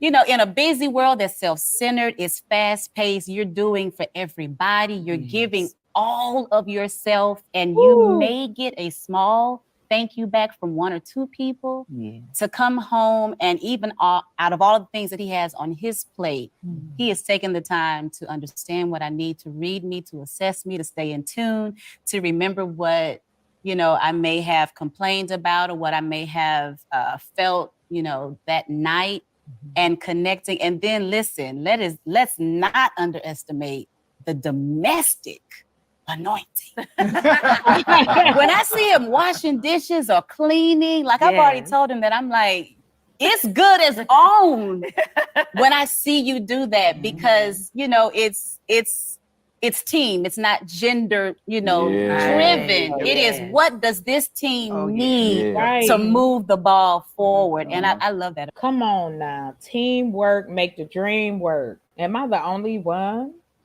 that believes that? Like, it's not gender specific. And when we make it gender specific, it becomes a problem. It is insane to me when I hear men in this space say that making a sandwich. You don't know how to make a sandwich? Your mama didn't teach you? What's that about? Cooking dinner. Is she working a full-time job too? Can you afford for her to be home all day? Do you have the ability to create that type of environment? Or are you gonna have struggle love and you still expect these things? And y'all stressing about money every day, or where you need to go, what you need to do. There's so many things going on that for you to go, well, these women don't want to, and no, they don't want to do it for you because you're being a complete a-hole about it. And I'm just going to keep it 100. Like, if y'all stop talking about women as though it is transactional. Well, can you do this? Because if you can't do this, then I'm not going to do that. What happened to the intimacy and the love? And that is why I'm showing this video. That's why I'm having this topic, because it is necessary when we talk about building a community, building, you know, anything, you have to have a strong foundation for it. And if you don't, it is not going to last. It's just not going to last. And it saddens me that we still are having these conversations like, are you going to make me a sandwich? I'm going to tell you this. The thing, out of all the relationships I'd ever been in, the thing that hurt me the most was when my health started to change and my money started to change, and he just started treating me real sideways. Like, literally, it was almost like I was being ignored out the house. And I'll never forget it. I packed up my stuff. I started packing my things up because I asked him. Now, I was living in his house, and I asked, I said, so you don't want me here no more? And he gonna say to me, I don't know. But for me, that to me, when you have questions about the person you with, or doubts, I should say, those should be communicated, and they weren't. Not in a healthy way. So, yeah, that was the part of the roughest time I've ever had in a relationship. I'm gonna be 100. Yeah. So let's continue. I love all this positivity and love. I just wanted to add that little piece that it is necessary to have someone see you in the relationship and treat you as like you are worthy of that love. Yeah, makes a difference. So let's keep it pushing. About him. Yes, love it. One thing that I appreciate that Shan does is she gives me time to reset. I think certain things that we don't always discuss in marriage is we all, or maybe I should say 90% of us, we need some time to reset our thoughts. Yeah. Because when you're married, it's a beautiful institution, but you're on, you know, you're always thinking about your spouse. And when you're coming home from a busy day and you've poured out and you probably had a stressful day, you probably just need some time to just be by yourself, get quiet, reset your thoughts, you know. And I remember when we first got married, that was kind of a challenge because, you know, she kind of perceived it as rejection. And we've learned to communicate, and I'm letting her know it's not rejection, babe. Right. You know, I just need to go into the guest room. I need to listen to some music. I need to reset my thoughts. And then, you know, hey, I'm good, you know, and it's not like I stay in the room for 3 and 4 hours, you know, I mean, just, hey, give me about 30 minutes. Yeah. You know, I came in the house, I'm tired, I'm talked out, you know, I've been on calls, you know, so just give me about 30 minutes. And so now I feel like we're coasting in that area. She gives me that time, that space. And so, you know, once I'm refreshed, I'm like, yo, so babe, what you want to do tonight? Yeah. Very good. Yeah. Well, I love it. I love everything that you both have said and shared with us. Thank you for trusting us with your feelings and your vulnerability. It's so amazing to be in the space with you all. So thank you for that. I encourage you all to continue to see each other, hear each other, give space when needed. And I had to learn that the hard way, okay? For 23 years, I got it down. So, but, you know, continue to enjoy each other, your marriages. May you all be blessed abundantly in your journey. So thank you. Thank y'all. Thank you. Okay. I really, really, really like this shout out. It is Black Love. Y'all need to go and subscribe. They are doing a great thing when it comes to relationships, and it's necessary for us to have these conversations and be about each other if that's what, you know, what we think we want to do, you know. And that is, it's such a like, what's the word, it's so necessary for you to love yourself so that you can have the kind of spouse you want. And I've been being lazy, but I'm gonna come on camera for a minute because I have been, girl. Listen, ladies and gentlemen, I'm tired. You know, I have a lot going on in my life right now. I'm trying to, you know, start my little empire, and, you know, I'm dealing with moving and trying to stay, you know, above board and manage the little funds I do have, and just kind of make all your dreams come true, right? And sometimes that can be hard to do, especially when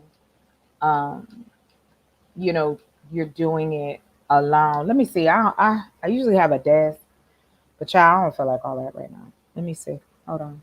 I got my little afro out, so I don't want to hear it. Can y'all hear me? Can y'all see me? Okay. It ain't too big. Let me see. I'm covering up my shoulders, so I don't want to hear it. Somebody always talk about my dress. But I like to be comfortable because I'm talking about things that are so necessary. And, you know, I want to be, hopefully, you know, a voice that offers a different solution rather than it being, you know, just about one particular thing. Because, like I said, I'm about community, period, no matter what, right? No matter whether it's feeding people, whether it's about building for people. These things are necessary, right? Like, oh, you know what? Let me turn this little light off. I forgot I had this light on top of my thing here. Okay, there it goes. That's the little daddy. But yeah, you know, I want to see, you know, better for my community all the way around. You know, when you start to see positive influence, when you start to, you know, show that, okay, this is something that can better a situation for somebody. This can, eliminate certain things. And I think it's okay to be vulnerable. But I think if you're vulnerable with yourself, because a lot of times we're not even vulnerable with ourselves, right? I am my hardest and worst critic, right? Like I can do more damage to myself than anybody could ever do to me. Like when I was on, when I started this journey on YouTube, I really wasn't sure where I fit into the space, right? Because at first it just seemed so negative. I'm like, come on, are you for real? This the only thing we out here doing, Black folks? And I knew that couldn't be the case. And so, in my journey, I have come across some really great people, some people that have offered me beautiful advice.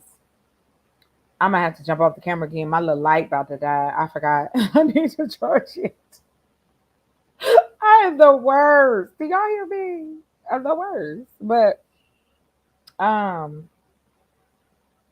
yeah, I think it's necessary to have these conversations and to show that, hey, there's another way for us to do this. We don't have to be. There's other options. There's other paths. And that is what I think is underestimated in these situations. I really, really hope that, for you guys who've hung out and kind of stay with me, right? And, I'm hoping one day, it gets to get as big as I'd like it to be. And not for just monetary reasons, but because I feel that the journey I'm taking is just going to open up another door for, hey, if I can do it, then anybody can do this, right? If I can build, you can build. And, and even if you can't, we can support each other, And that's why I kind of go, hey, email me, reach out to me, ask me questions. I don't care. Because what are you going to hurt me with the information I already told you? Like, that don't even make sense. Like, I've already told you. I've already shared it. So there's really not anything you can do to be like, hey, I know this about you. Okay. And what? What you want to do? You want to break me down or something? You want to fight? Nah, let me quit talking trash. But yeah, I want to see better in every avenue, in every level, because it's going to benefit us. It's going to benefit our kids. It's going to benefit how we are seen in this society, how we are seen globally. Because it's, we act like we don't care, but we do care what people think of us. We do care of what people think of how we are in this world. That's why we do the things that we do. We buy the things we buy, the clothes we wear, how we wear our hair, and how we do certain things, because we want to present well to the outside world. The thing that has been my benefit in my life is that I've been able to go, even with my flaws. Like, I hate like this here. I got this real heavy, like my dad. And I used to think this was so unattractive. And one day the doctor was like, those are laugh lines. Like, you must laugh a lot. And I said, I do. I laugh, I smile, because it makes me feel better. When I'm depressed or if I'm feeling down, child, I love to make myself laugh or enjoy something because it's necessary to do. And, like I said, I so appreciate everybody who comes by to benefit or try to assist in some kind of way. So I think that I have come to the end of this video, and I'll be back later today because I'm trying to get my viewing hours up. And so, and of course, my subscribers, and of course, just keep hope alive, right?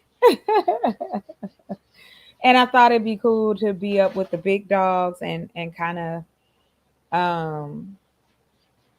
see, if I got the stamina for the morning, the late night third shift, and that even anybody would come to the room. You know what I mean? Like that's a huge thing too. Like nobody has to come to my channel.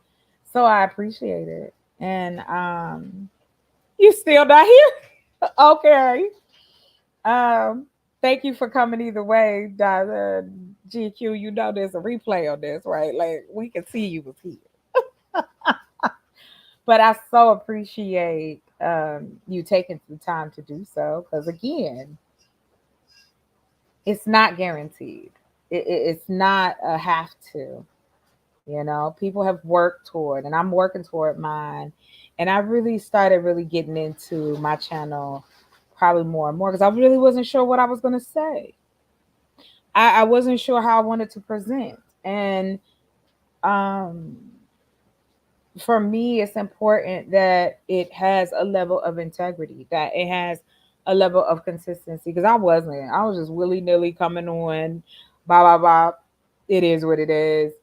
And I've learned a lot from the other YouTubers that I know, and been privy to know. And so I take all of it. Life imprints, life with human beings imprint a lot if you are willing to take it, if you're willing, to have these conversations, if you are willing to be outside the box, or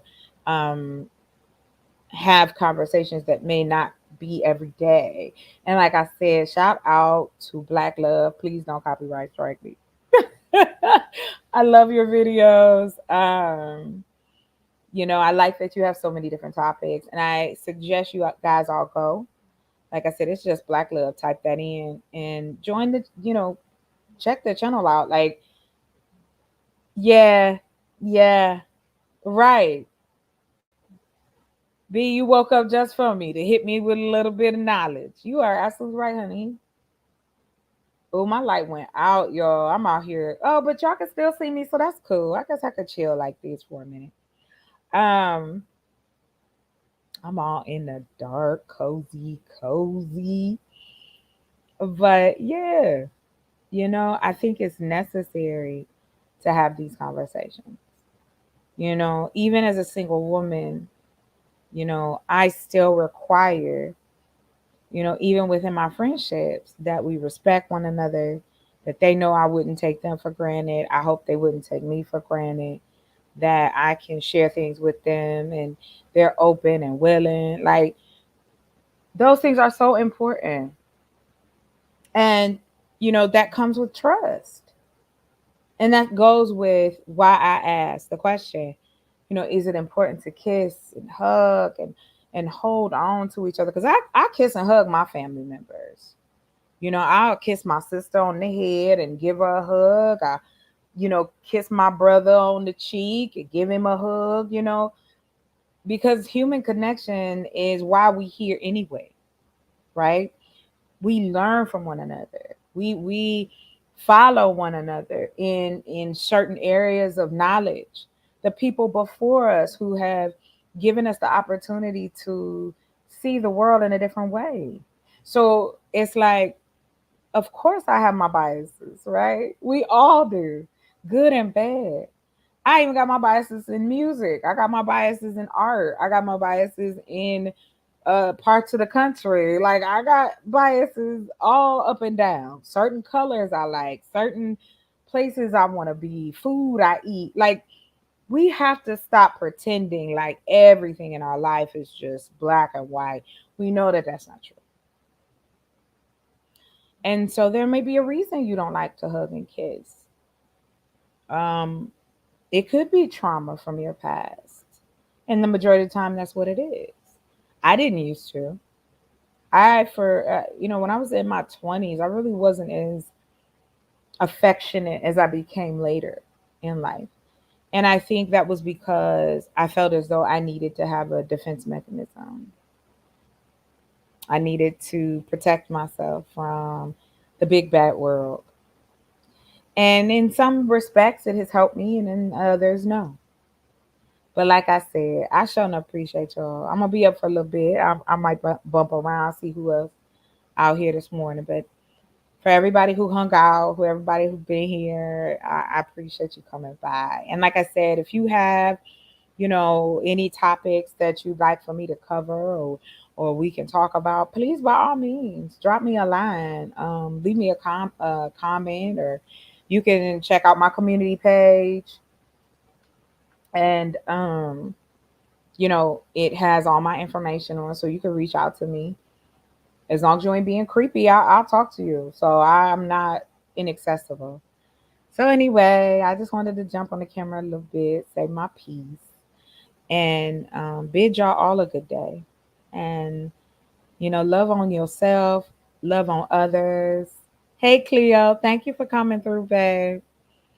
And like I asked, if you felt the show was good, you enjoyed it, hey, we trying to get these land permits together so we can kind of be ahead of the ball. So if you feel so inclined, you can hit my Cash App, throw me a few dollars. I appreciate it. And liking, subscribing, and sharing is free.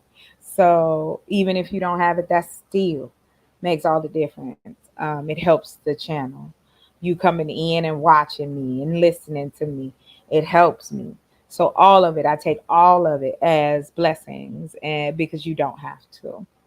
So I bid you all a good day, and we'll do this again. I promise. But I'll probably be on earlier later on today because I want to, continue talking about what's happening in the world and how that's affecting us too. So I bid you all a good night or a good morning. And I hope that, you have a great day. You have a good one. All right. Bye-bye.